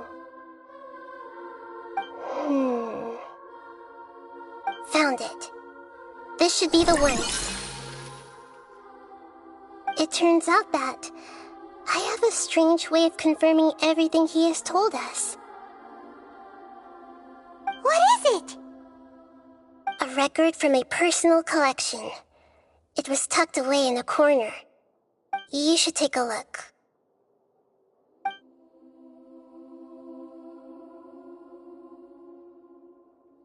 Is this a fairy tale? Who wrote it? I authored this record myself. Huh? You wrote a fairy tale that somehow has something to do with the balladeer? When combined with the traveler's narrative, it's clear that this story is an allegory. Everything in it is a symbol for something else. Hold on. So this record survived from the past? Yes. Any information about the balladeer or the kabuki mono in other records will have been changed. But I wrote this story in a way that means it was left intact. Changing the information in Irminsul changes to that. But Irminsul can't change information that was well hidden in advance. I guess I must have written this story as a backup before the balladeer entered Irminsul. That's incredible! What a great idea! And sending the traveler into Irminsul with the balladeer must have been a further precaution. I knew he'd remember everything. This story is abstract enough that it still resonates with the present information recorded in Irminsul. But if we connect all the different pieces together, the true story that emerges is the one he told us, the now erased life of the balladeer.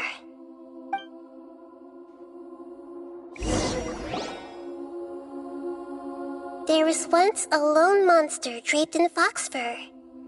The monster found a family of foxes, joined them, and they became friends. The monster lived with the family day and night, and everyone treated it as one of their own. Once in a while, the monster would take off its fox fur at night and lament to itself as it gazed at its reflection in the water. I am a monstrosity, yet they are too foolish to see it. I pity them. But the monster soon found solace when another came to live among the foxes who was not their kin. A kitten, carved from the wood of a white tree who had been abandoned by the humans. The kitten too wished to become a fox, but its tail was too slender and it could not grow a coat of richly colored fur. Yet when the other foxes saw this, they spoke words of comfort to the kitten. Even without a tail and fur like ours, you are still one of us. Furious at this happy resolution, the monster lit a fire on the mountain. The terrified animals panicked as the fire spread. The only way to extinguish the flames was to make a sacrifice. A gray fox stood up and addressed the monster.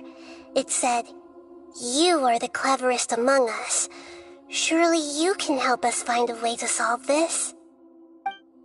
The monster smiled, led the fox toward the fire, and murdered it. The gray fox's heart was turned into a beautiful drop of water, clear, spotless, and pure. The monster gave the heart of water to the kitten, telling him, "The foxes have decided. You are the one who must be sacrificed.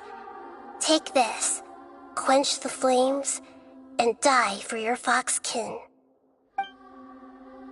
The fire was extinguished, but the kitten lived. It left that side of the mountain and found a little bird who had a broken wing. The two promised they would spend their whole lives together, but the little bird did not have long left to live. It passed away soon after. After burying the bird, the kitten left the mountain for good. Never again would it cherish a single creature nor a single blade of grass that stood on that mountain. The kitten spent the nights wandering aimlessly, gnashing its teeth at the moon. How it wished to swallow the moon and devour the moonlight. If the world could only return to darkness, then it would finally be peaceful and content. I will become the new moon, the answer to everything. Then, no one will know that there were once birds, foxes, and cats in this world. And no one can know that they were different.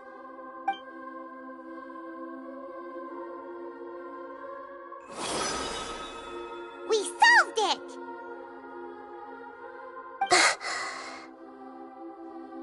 remember now. This is not just the Balladeer story. It is his very own memories. I made a backup so that it would be preserved no matter what happened. To become a god, he was experimented on and modified countless times. It was brutal torture, and the only reason he was able to survive is that he was a puppet. This memory was extracted from him by the scholars. Presumably, they kept it to have something to defend themselves with. Creating a deity was just the first step. Some of them wanted to be able to control it. That's why they backed up his memory for later use. I buried it deep inside one of my own dreams, and then hid it inside an allegorical story so that it wouldn't be altered. It's hard to believe that this person really existed, let alone that he tried to get rid of us on more than one occasion. Paimon has no memory of him at all. He completely vanished like a puff of smoke. The Balladeer agreed to help me look for information about the Descenders, and although he was unsuccessful, he still helped you. Before he vanished, he confirmed an important detail, that Conria was where your twin first came into this world. We still don't know how the change to Irminsul will affect the senior ranks of the Fatui, but in all likelihood, they won't even remember their own Harbinger. It sounds like Paimon wouldn't like this guy a whole lot if he was still around. But still, Paimon doesn't like the way it all ended that much better. This is why wisdom alone cannot answer all our questions. We look, we see, and we comprehend, but the question still troubles us. So the answer is not everything. People yearn to find the truth and then conquer the troubles they face. When you give someone the truth, you give them a chance to choose their own destiny. To others looking on, this may seem like a pointless endeavor, but for him, the chance to act on his desire to disappear must have meant a lot. Never forget that even when we walk beneath dark clouds along a road filled with suffering, the light of wisdom is always there, guiding us toward a better destination. And that is what you have been doing all along. Yeah, Nahita's right. Cheer up! How about we go get something to eat? We can pick up this heavy conversation again later. Good idea. Paimon, why don't you take him out for a walk to clear his head? You got it! Come on, Traveler! You need to get out of your head for a while. You'll feel much better after taking a walk. Let's go get a snack from one of the stalls in the Grand Bazaar! That'll be sure to lift our spirits. It must be really tough being the only one who remembers all that, but Paimon's always here to help cheer you up.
What should we eat first?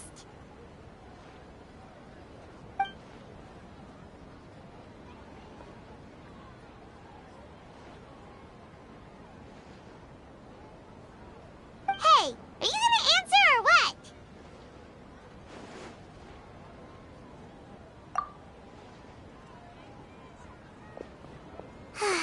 Alright, whatever you want. Well, Paimon will be right here when you figured stuff out. Then we can get something to eat.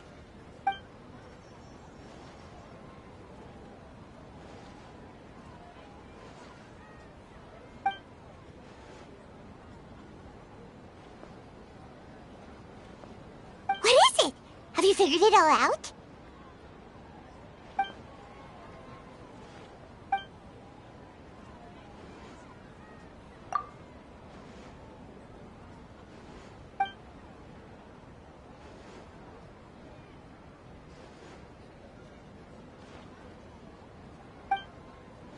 Why'd you jump up all of a sudden?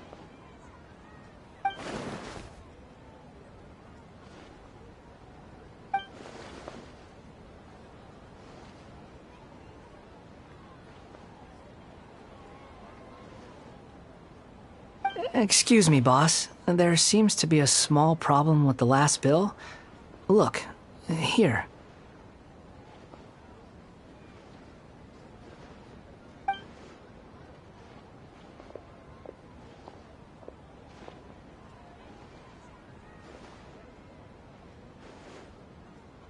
Hey! Hey, wait!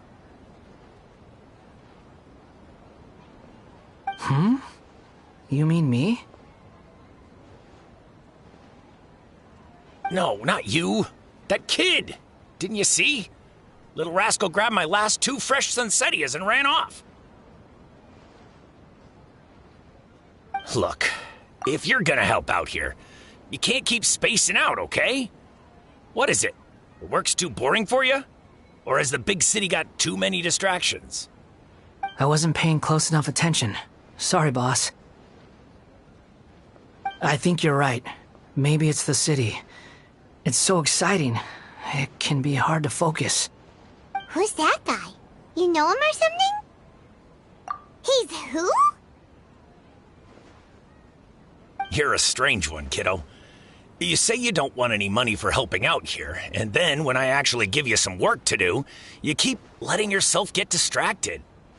I don't want to take advantage, so I'm happy to pay you what I'd pay anyone else. But if you keep acting like this, pretty soon I won't be able to afford to. No, please. I mean it. You don't need to pay me anything. I'm just so thankful you agreed to take on an outsider like me. You're welcome, I guess. But I got bigger things to worry about. Look, we're all out of Sunsettias, and I promised the lady down the street I'd deliver a fruit bowl this evening. Leave it to me. I'll find some more. Just a moment. I'll be right back. Stop. I'm gonna level with you, kiddo. I've never met a worker who said they didn't want a wage before. And at first, I got greedy. Couldn't believe my luck. But I figured you'd start asking for something in return eventually. You don't want money. You don't take days off. And in your free time, all I see you do is wander around, taking in the sights. Are you a drifter or something? That's right, I am. We can talk more about that later. First, let me get those fruits you needed. Sunsettias, was it? I'll be right back. Hey, what do we do now? Okay, stay out of sight. Don't let him see you.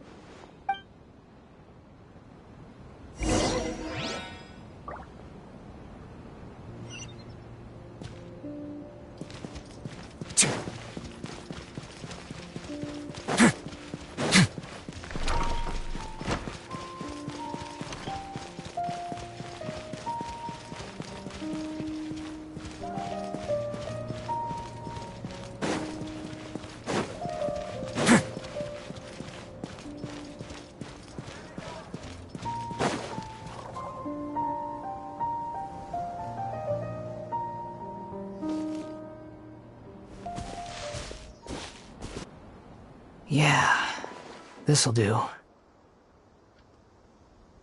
though you say he's the balladeer, what are we planning on doing? Stealing his Sunsetias? Isn't that a bit too cruel?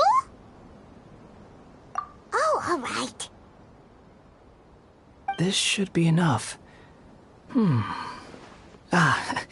Guess I should wash them before I take them back.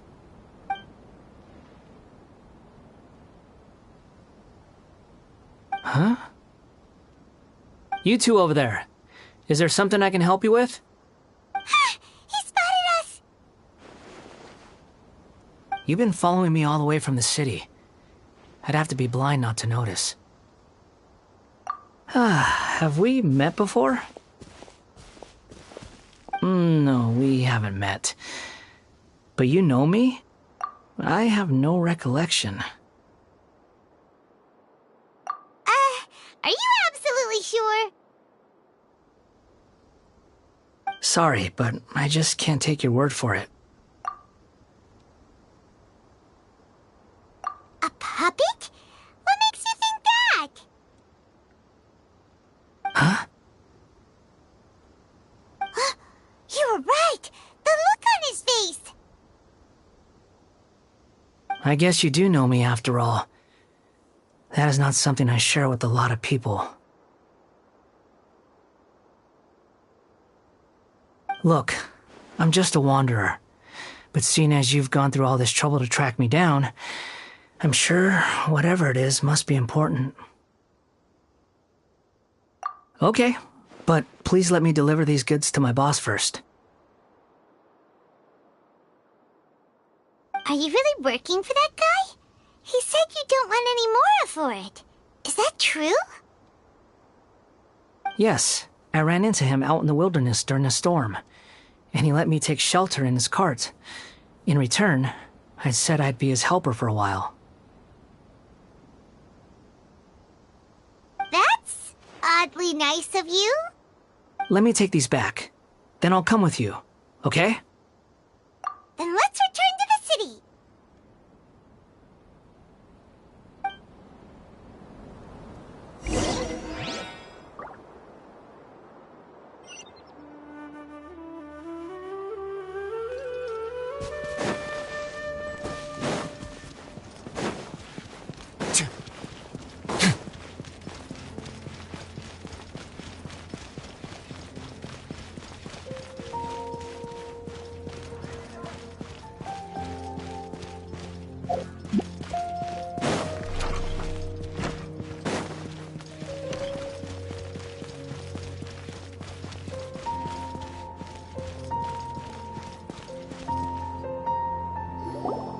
Here you go, boss. I'll leave them right here. Oh, you really went and picked some more. Who are these two? Something's come up, and they need to borrow me. Sorry, boss. I'm afraid I'll be away from the stall for a while. I was just about to pay you anyway. Go wherever you want, kid. Don't waste your time here. What? I get it, okay? You just wanted to help me out, to thank me for giving you shelter from the rain that day. Even then, I don't understand why you're so adamant that you don't want any pay for it. But look, it was pouring down, and there you were, sauntering along without a care in the world, like you had nowhere to be and didn't even care that it was raining. Imagine you were me for a second. It's a little weird, right? Why is this guy traveling during a rainstorm if he's not trying to get somewhere? And why is he taking a shortcut through the open country if he's not even in a hurry? But anyway, taking you in didn't put me out even slightly. You don't owe me a thing for it. Certainly not all this. Your time is valuable. You know, you should go live your life. But I don't...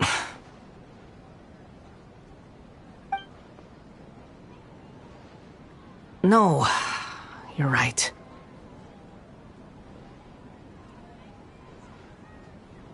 Then I suppose this is where we say goodbye. Thank you again for taking me into the city. Don't mention it, kiddo. I've run into all kinds of characters over the years. I just hope you find your path. Thank you.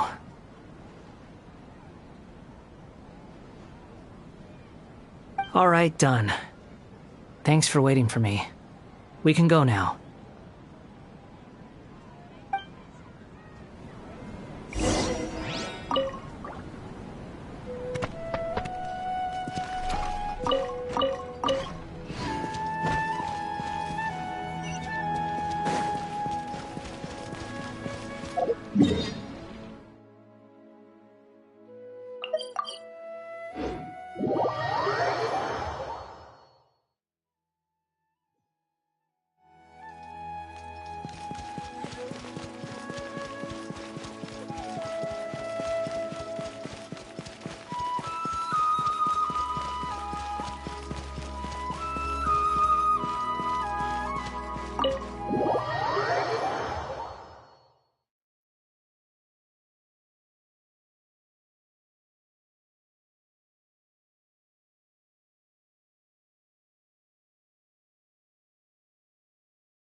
What's wrong? Huh? Are you? Hello. I do apologize for the sudden intrusion. We found this guy in the street, but he doesn't seem to remember anything. So, yeah, quite an eventful walk.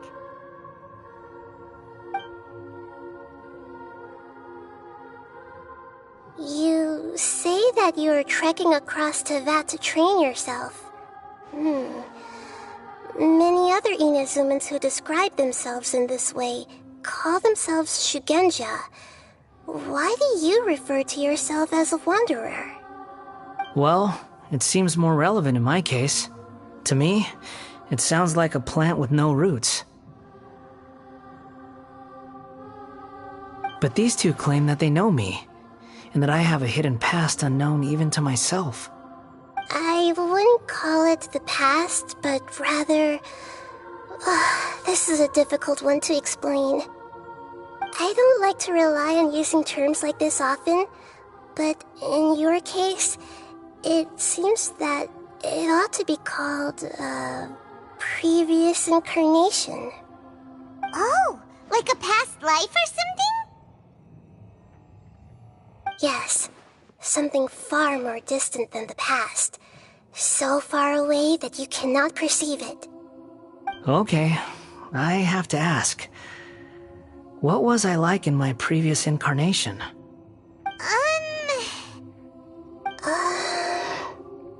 Oh, okay. I see.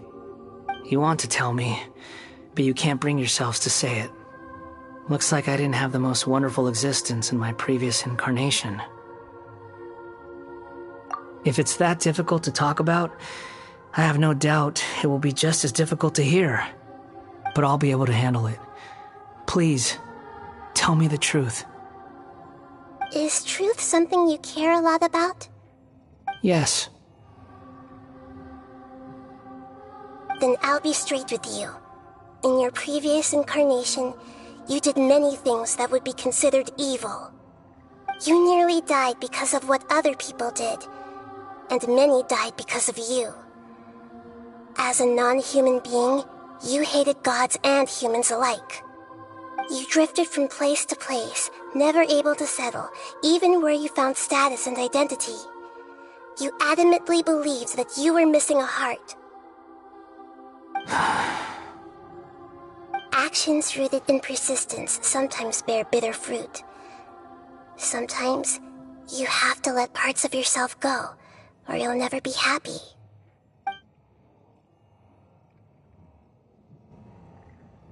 I gave everything I had, but it barely changed history at all. In terms of the outcome alone, that's true.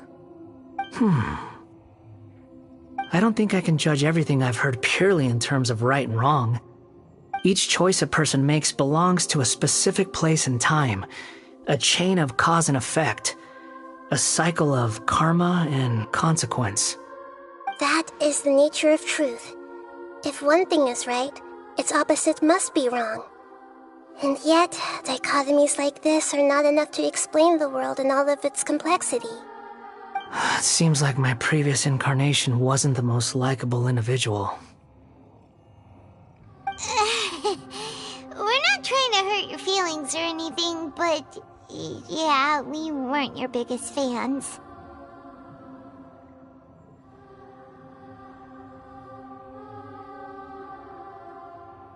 If we were enemies, why are you trying to help me find the truth? This is so frustrating! This guy's supposed to be our arch enemy, but now he's just some random stranger we met on the street! He's got so much to answer for, but we can't make him talk because he doesn't remember anything. What a weird situation. Lesser Lord Kusanali, as the God of wisdom, I trust that everything you told me must be true. Yes, it's all true. I can even show you the memories themselves, if you're willing.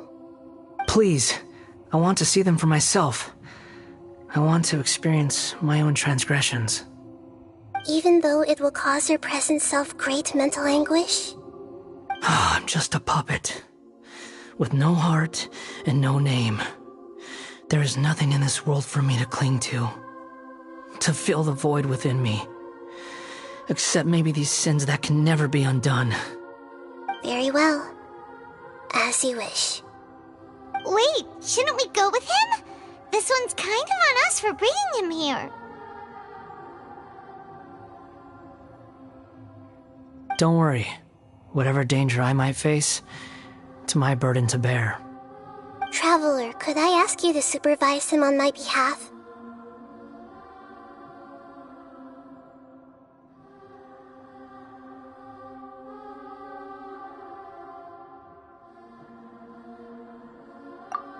Good point.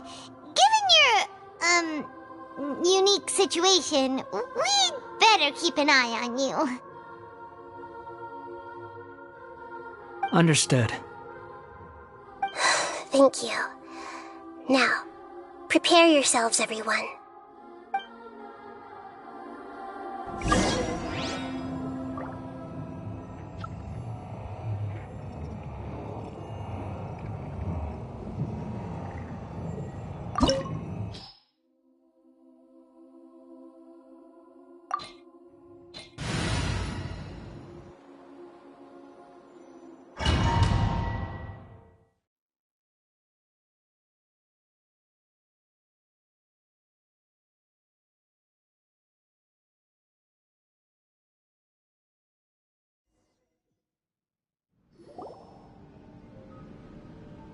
This looks like Inazuma.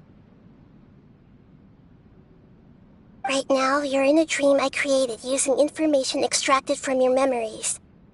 These memories will show you the raw truth, but be aware that enemies may react just like in the real world. Please be careful. Sounds like an immersive experience. It's a good thing we came along. You don't need to do this for me. I don't deserve your protection. We never give up halfway. Well, we had to once, but that was your doing. All right. Thanks. Wanderer, this is the Shake Pavilion. In your Balladeer incarnation, this is where the Electro Archon placed you after your creation. You had a great many memories here. Is that because this is kind of like his birthplace? You could say that, in a sense. You'll see why shortly. I hear footsteps. This place is huge. I can't believe the landslide didn't fill it in. I wonder who built it. The Crystal Marrow Miners? No, there's no way. Look at this exquisite construction work, and so well preserved, too. No mining crew would be capable of this. There's someone passed out on the ground. Who are you? You're awake. What happened? How'd you get stuck here? Are you injured? Not a scratch. And these fine clothes. Who are you? This man is Katsuragi, deputy to Torichiyo's adopted son, Mikoshi Nagamasa. He found the balladeer in Shake Pavilion and took him back to Tatarasuna. And the rest is history. Well, it used to be. In the original version of events, Katsuragi was ultimately killed by Nagamasa. Let me get you out of here. Our people are nearby. Hang in there. During the Tatarasuna incident, Niwa was murdered by the doctor disguised as a mechanic. The balladeer, then known as the Kabukimono, disappeared not long after. As the second in command at Tatarasuna, responsibility for what had happened fell to Mikoshi Nagamasa.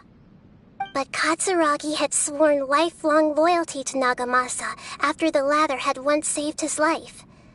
At Katsuragi's insistence, Nagamasa killed him to put an end to the Tatarasuna incident.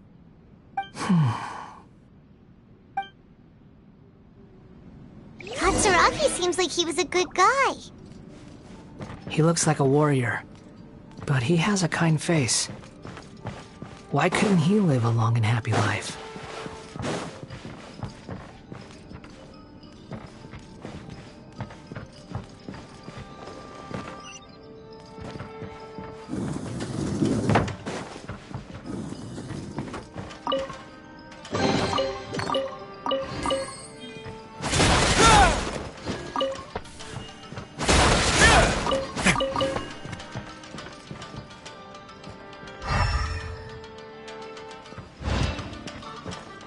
Nagamasa, I found this young guy in a cave sealed off by a landslide. He doesn't remember his name. Well, we need to call you something. I hear the workers are calling you the Kabukimono. That's fine with me. Katsuragi, report to Niwa. Tell him we have someone new joining us.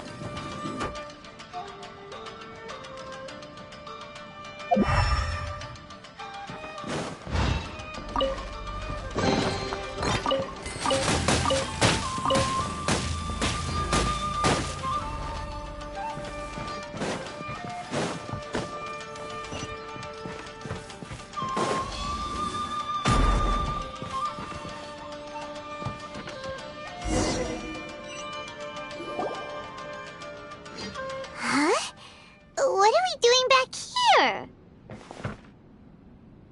Whoa, this is where you were born? It's pretty, but there's nobody here. I was abandoned, like you. I lived here for a while at first, but there's nothing for us here. We can't stay. Okay. I heard my mom and dad used to make swords, but the factory manager died, and then my dad got sick.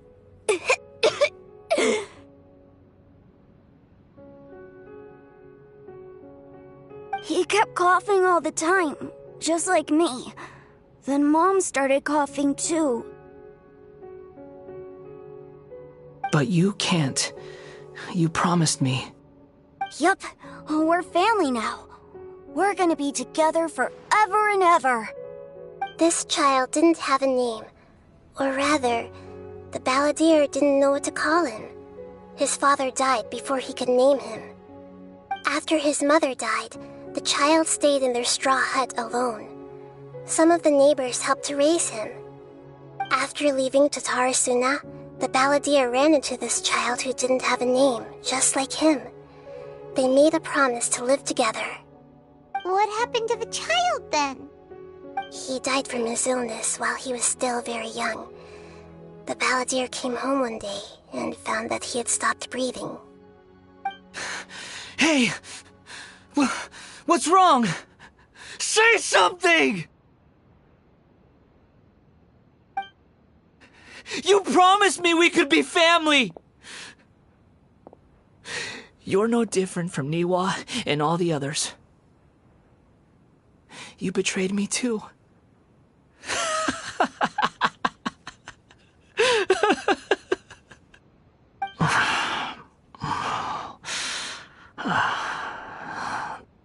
The voices have gone. It looks like the memory ends here. Let's keep going.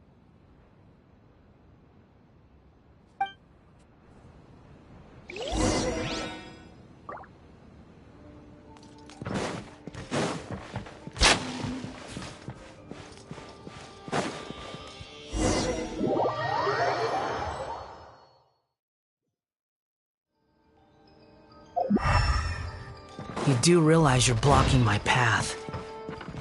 I come not to obstruct you. I've been waiting. What you are truly is a weapon. One that could be wielded with an iron will. Or you can continue to drift aimlessly. Are you trying to win me over? Long-awaited rebellion has begun. Why not take your place at the banquet and join those who shall feast? I miscalculated.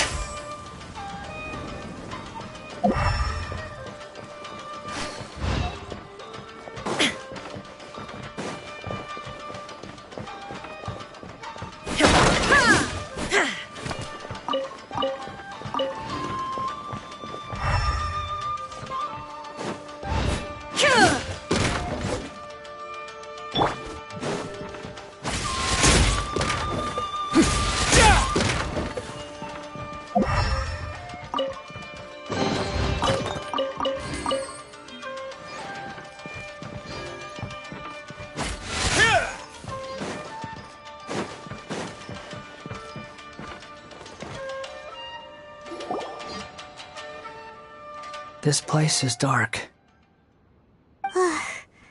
Paimon knows this place. It's the Delusion Factory in Inazuma. In the original version of events, the Traveler once encountered the Balladeer here. Such a creepy atmosphere. And so familiar.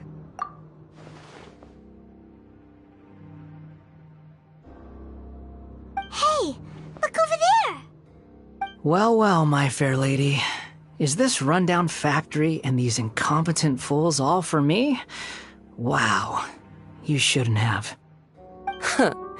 What do you have to gain from belittling your subordinates? You might not want to admit it, but you are a part of this plan.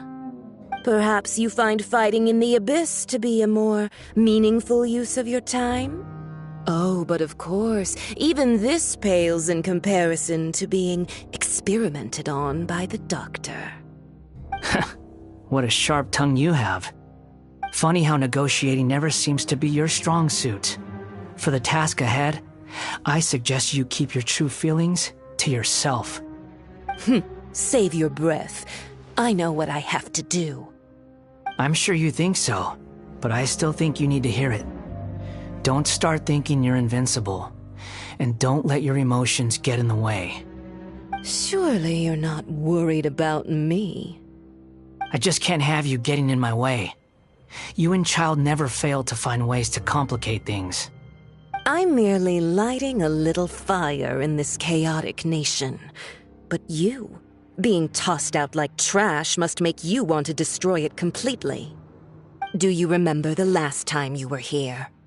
That was a lot of swordsmiths you killed. I'm sure the descendants of the Raiden Gokaden are still suffering the consequences now. Look at you. Oh, don't get so sentimental. Now, give that poor little tongue of yours a rest and stop pretending like you're above everyone else. Bye then. See you at the victory feast. Poor little tongue? She's playing with fire talking to me like that. Who does she think she is? Forget it. Someone might find me here any minute now. I should prepare to give them a warm welcome.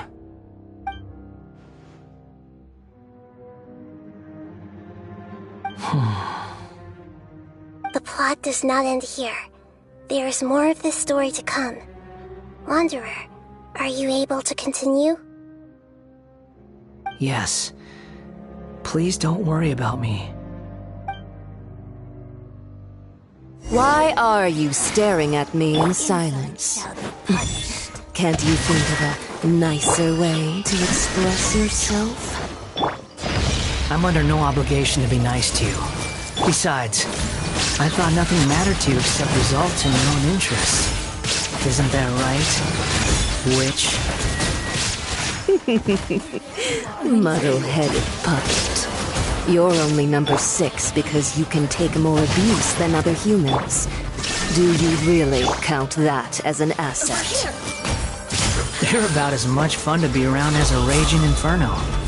But before we murder each other, it'd be best if we finish our duties. Get a little chilly.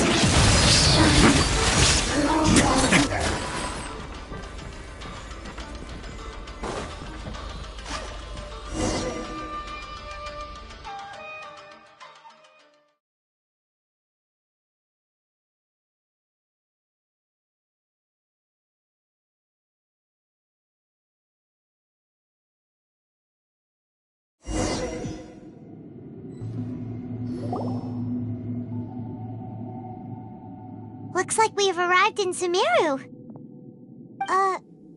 Is that? Considering that Amorta's sage, Nafis, refused to join this project, I'll take part in the experiment in his place. Welcome. I look forward to a fruitful collaboration. When do we start? You seem impatient. You should know that becoming a god is far from a trivial affair. The biological transformation is a lengthy process.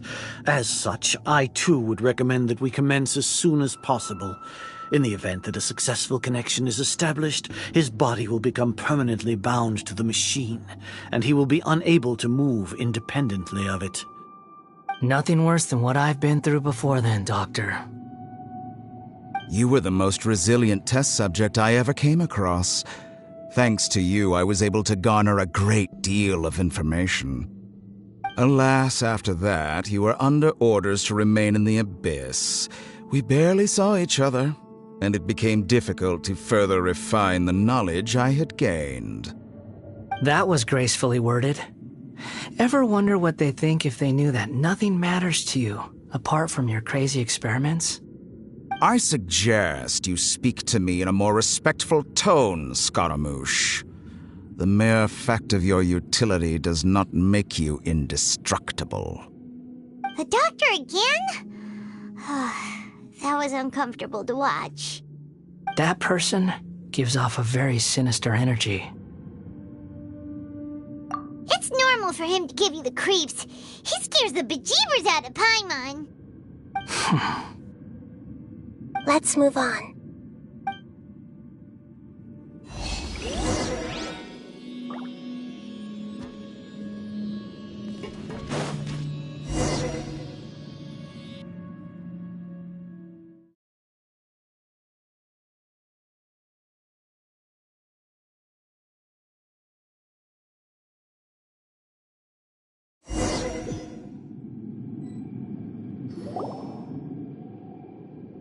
You're a god.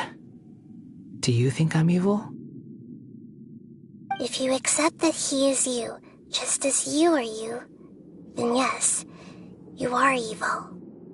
In your eyes, are there any differences between humans and puppets? Do you think there are any differences between your present self and your previous and future incarnations? If not, then what are the differences between humans and puppets? Whoever has tasted the joys and sorrows of life in the human realm is human. Whoever has loved and lost, cried with grief, howled with rage at the tragedy of death that eclipses the miracle of life, they are human too. I've seen enough of my past. If possible, I'd like to reclaim the sins that are mine to bear. No matter the consequences, I won't run from blame or punishment. Whatever I am due, let it come to pass. Can you return my memories to me? Huh? But won't Won't that mean you'll lose your current identity? I've always believed that human lives follow a set of rules, with each person being a collection of past experiences. As a puppet living in a human world, my life is subject to the same rules. Regaining your memories means reverting completely to your previous incarnation. All the emotions that you discarded will return to you. Are you sure you want to do this? I've lived with a void in my chest my whole life. My creator didn't need me. And ever since I awoke, I've just drifted from one place to the next. But then I met you. And I finally realized that reclaiming my missing sins might be my one opportunity to become my true self.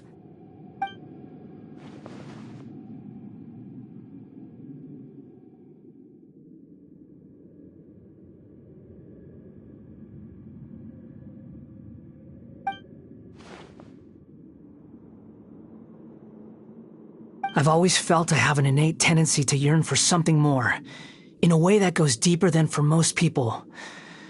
But for all my soul-searching as a Shugenja, I've never fully understood it. Looking at it now, it seems that I brought this curse upon myself.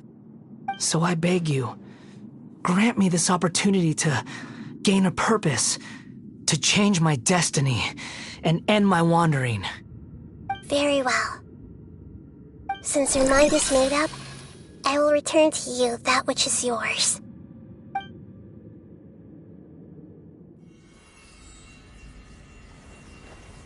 You have made your decision. Now, take this.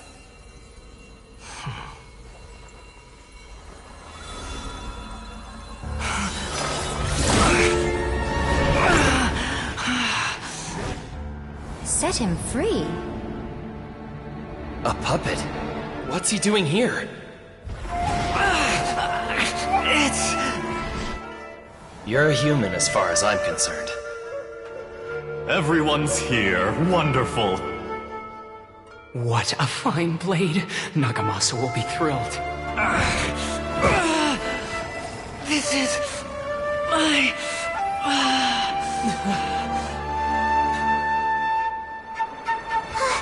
Is he alright? No way!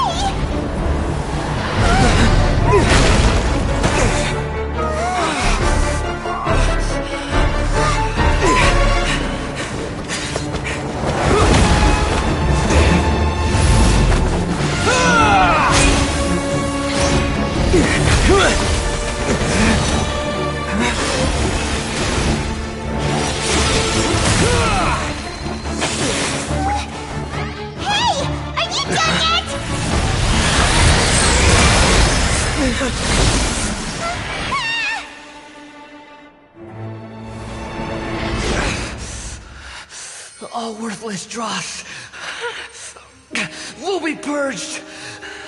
That's why this won't be the end.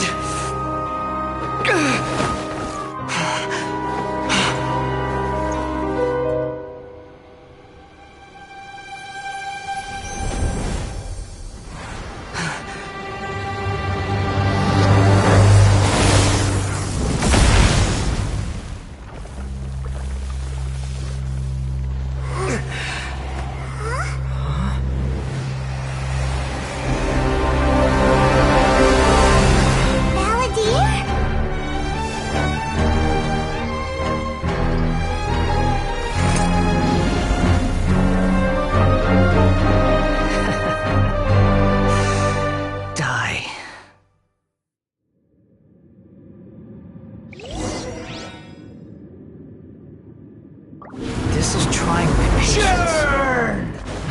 Have you got all your memories back now? Questions?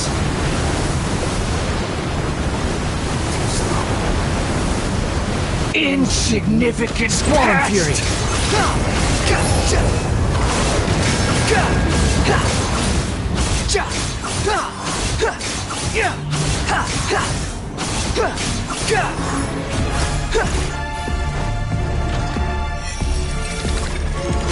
At my command, you shall fall!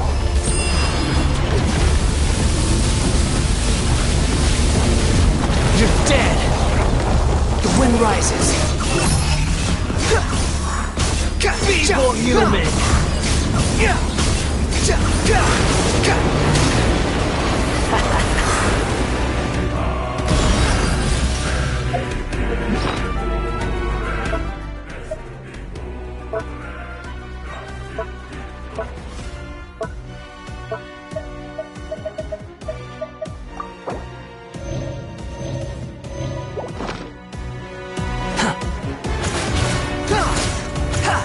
My endless cycle begins!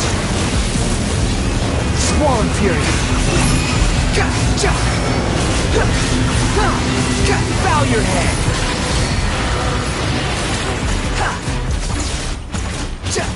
Insignificant pest!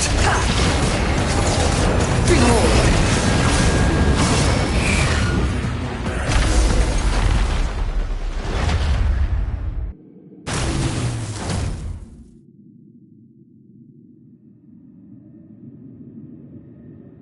Imbecile! Get out of my sight. It disappeared. Did we win? What did you expect? I'd never lose to that. There's the tone of voice again. You're definitely back to your old self. Wait, but it was you inside that thing too! What have you got to be smug about? Sorry. I'm harsh on myself and everyone else. Just the way I am. You sound like you're concerned about me.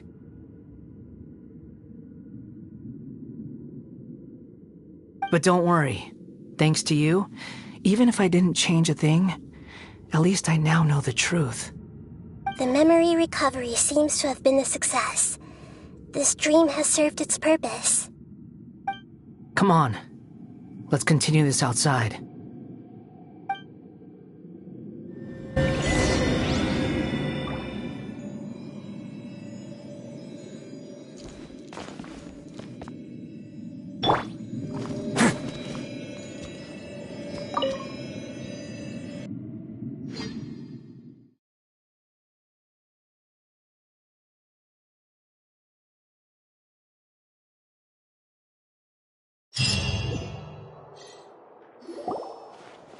Welcome back, Traveler, Paimon, Balladeer. It feels like we just went on a really long journey. Paimon's exhausted. You don't like being addressed by that name? It's fine. But I was just thinking, I should probably change it. After learning about everything the doctor did, there's no way I can carry on using a name connected to him. I'm not planning on returning to the Fatui, and they wouldn't take me back anyway. Recent events will have affected a lot of people, and they might not even remember who the Sixth is. So, you're quitting the Fatui for good? It's like you said, Lesser Lord Kusanali. Everything may look futile, but it wasn't completely meaningless. At least I made a lot of people forget about me. But that doesn't mean your own past has disappeared. Of course. And your main goal, for which you gave up everything you had, you weren't able to achieve it. I hope you can see and understand that. Changing the world, changing the past, changing the fates of other people, these are not simple things to accomplish. What you are looking for is complete annihilation. But this is just a fantasy. Even if the Balladeer is removed from existence, the world will not heed your will. Indeed. How ridiculous. Do you regret doing all that when you've gotten so little in return? Even if I'm completely worthless, there's nothing in the world worth regretting. Lesser Lord Kusanali, you purposely left that information in Irminsul, didn't you? Yes, and I took pains to make sure that you'd acquire that information naturally. Why would you go to such lengths? You trying to win me over too? In all honesty, your past experiences have made you a useful asset to Sumeru and to me. Winning you over was indeed a part of my plan. But before that, I wanted to tell you the truth about your past. If all I wanted to do was use you, then I'd be no different from the doctor. Very clever. I guess you could say that's one of my virtues. Utility to others is what gives me worth. So if embracing my sins is what it takes to make me useful again, so be it.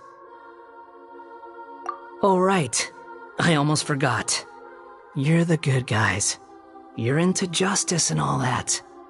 Sorry if I have a slightly different perspective on things, but I don't feel like I've been duped. The wisest leaders are fated to end up with the best helpers. I can live with that. I'm glad you're able to think of it in that way. Traveler, in the future, I'll continue to search Irminsul more deeply and see what secrets can be uncovered. Including the beginning of your twins' journey recorded in Irminsul. What exactly happened before and after that point? I want to know as well.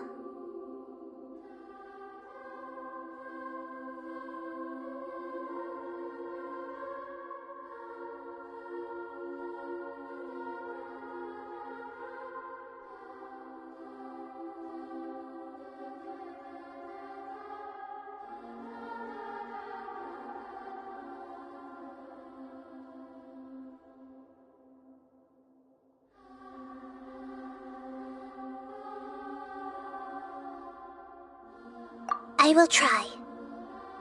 Traveler. After I dove into the information torrent in Irminsul, why did you go to Inazuma?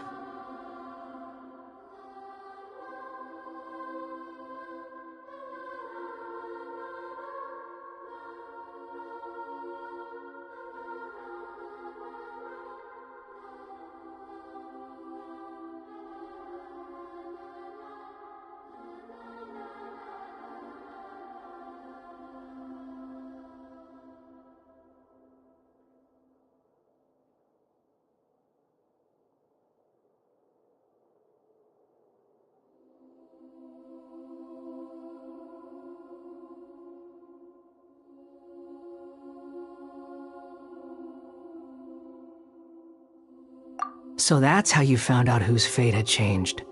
And how. Well, whatever your reasons, you did me a favor. And I'll do everything I can to pay it back.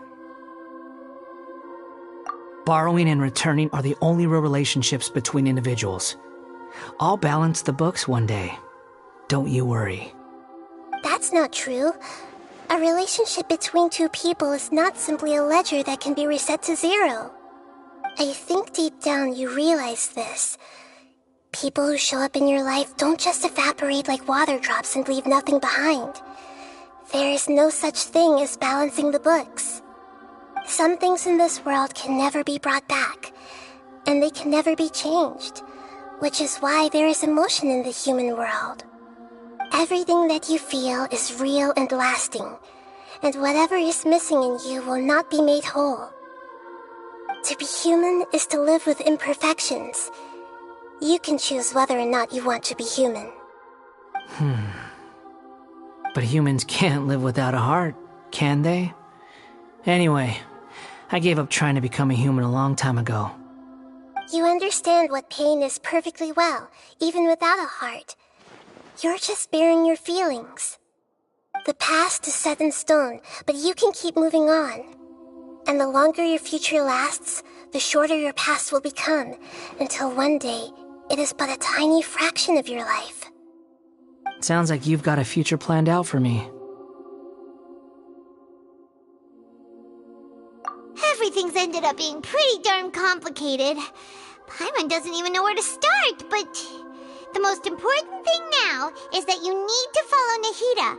Otherwise, all our efforts will have been for nothing.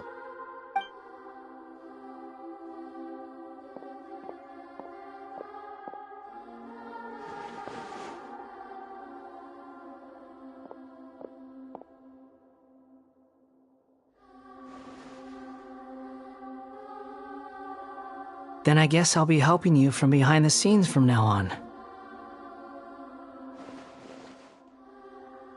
I'm glad that you've accepted our proposal.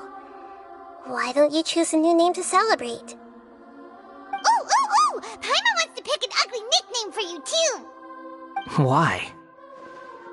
Because Paimon still doesn't like you that much. Then I hope we don't see much of each other in the future. A name is life's first gift. You didn't say it out loud, but I know that's what you're thinking. The Traveler and Paimon have helped you a lot. If you can't decide on a new name, maybe you can ask them for ideas. No, Paimon only does nicknames. If it's a serious name you're after, it's all yours.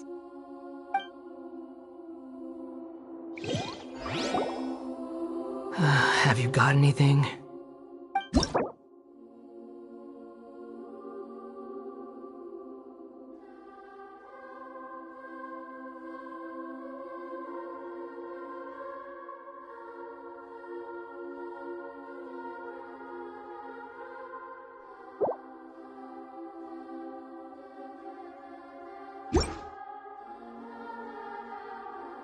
Are you sure?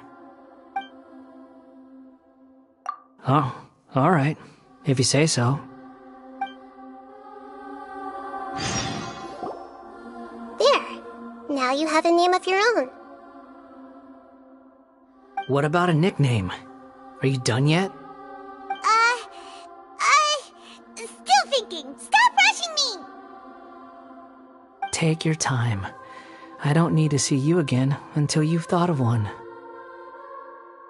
Everyone who manipulated me and made me suffer will have to pay the price.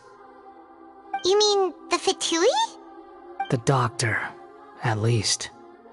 Now that your stance has changed, I believe your future path will change accordingly.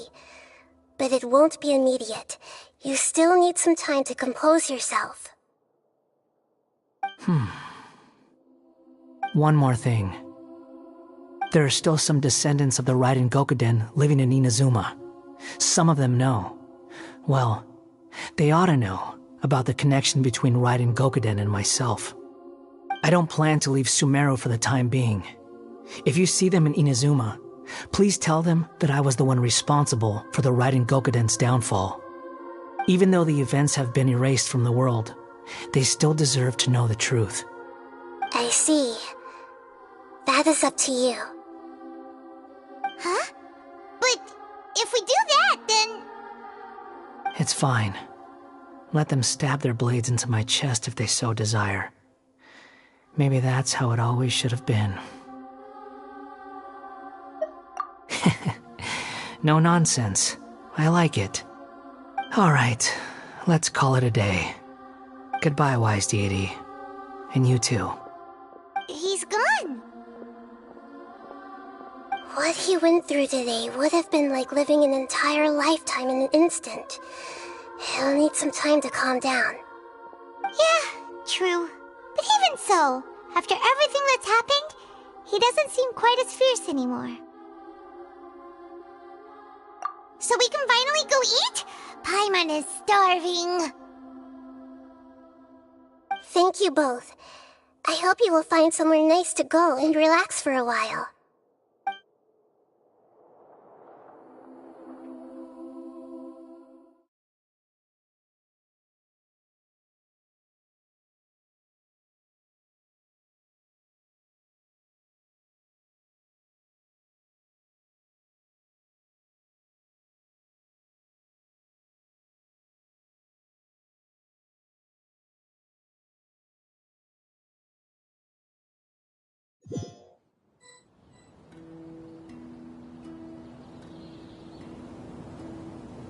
I've got it!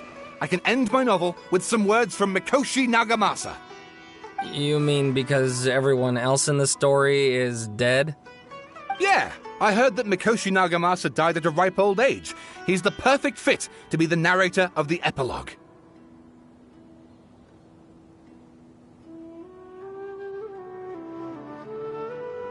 The dark clouds had dissipated, but they continued to cast their shadow in Mikoshi Nagamasa's mind for decades to come. Then, one night, as an old man, he had a dream. On the night when that prized blade, the Daitatara Nagamasa, was forged, the people rejoiced, and there was painting, dancing, and drinking. All these expressions of joy melted down in the furnace fire and turned into red clouds that rallied around the final sunrise that Mikoshi Nagamasa saw in his lifetime. Life is a story too long to be told, a journey that you must walk to behold.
It's about time we had a break.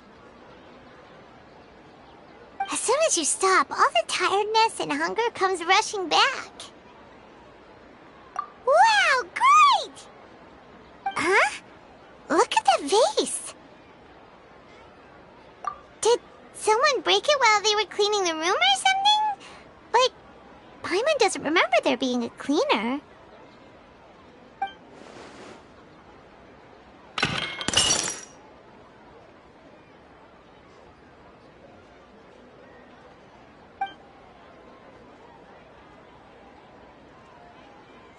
You sound lost and confused. I know why you are troubled. Any who knew of this would find their mind overwhelmed. Huh? Is there someone here talking to us? Unfortunately, the fate of Tevat cannot easily be changed. Perhaps a god may have a slim chance. But for anyone else, who can say? When a small animal runs into a tree trunk, though the tree may sway, it is not displaced. The same is true of fate. Like a vase that falls to the ground. Whether it is broken by a cat or by a bird, the result is still a broken vase, is it not? Who are you? How do you know about all this? History does not change easily, but human hearts can. Believe your own eyes. Only that which you see is true. What is unseen is but an illusion.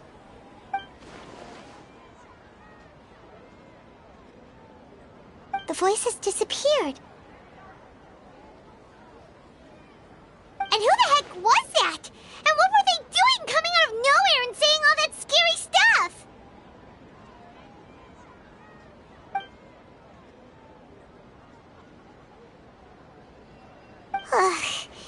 Anyway, that face is still lying there broken on the ground. Should Paimon go get someone to clean it up? It feels wrong just leaving it there. Just a moment. Paimon will be right back.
Rain outlines your fate. Rain Cutter! There is no escape! Yeah! Yeah! The Temple of Wisdom! Yeah! Yeah! Inazuma shines eternal!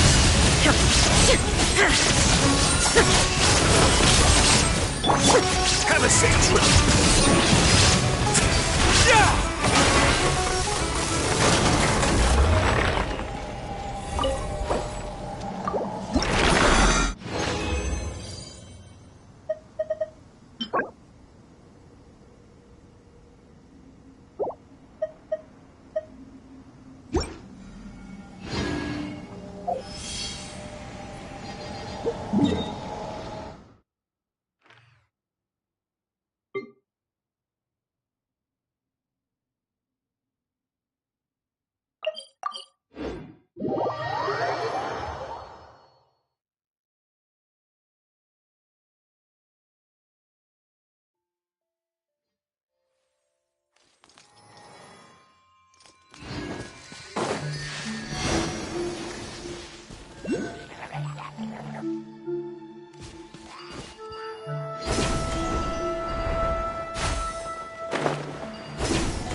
Illusion shattered!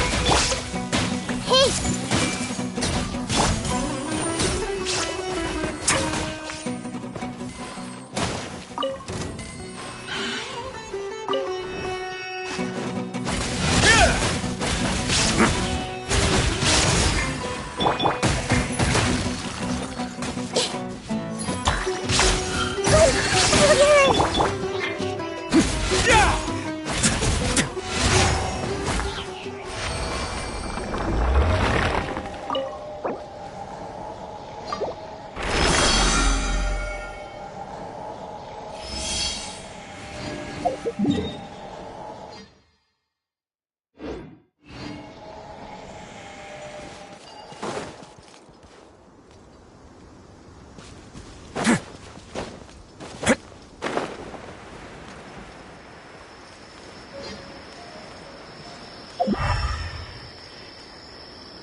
Ah, it's raining? That's all right. The real problem would be if we could feel water dripping on our heads in the fortress of Meripede.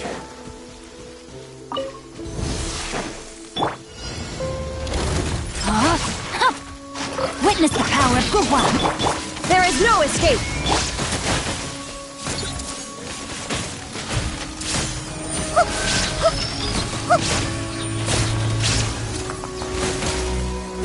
I'm seeing stars. Illusion shattered! Everyone hold hands!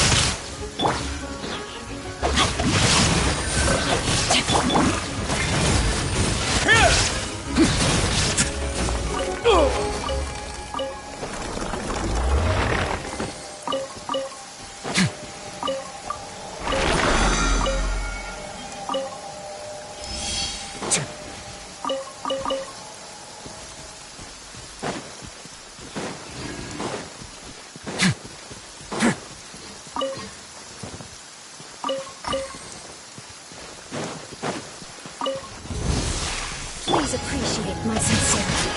Rain cutter! Shine down! Killjoy! We've only just Torn to oblivion! Looks like I went too far.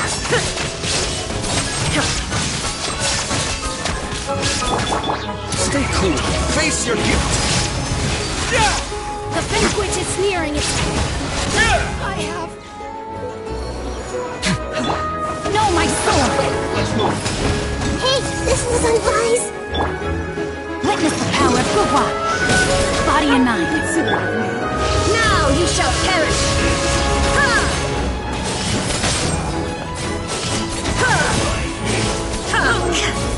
This was well done. Ha! Way now.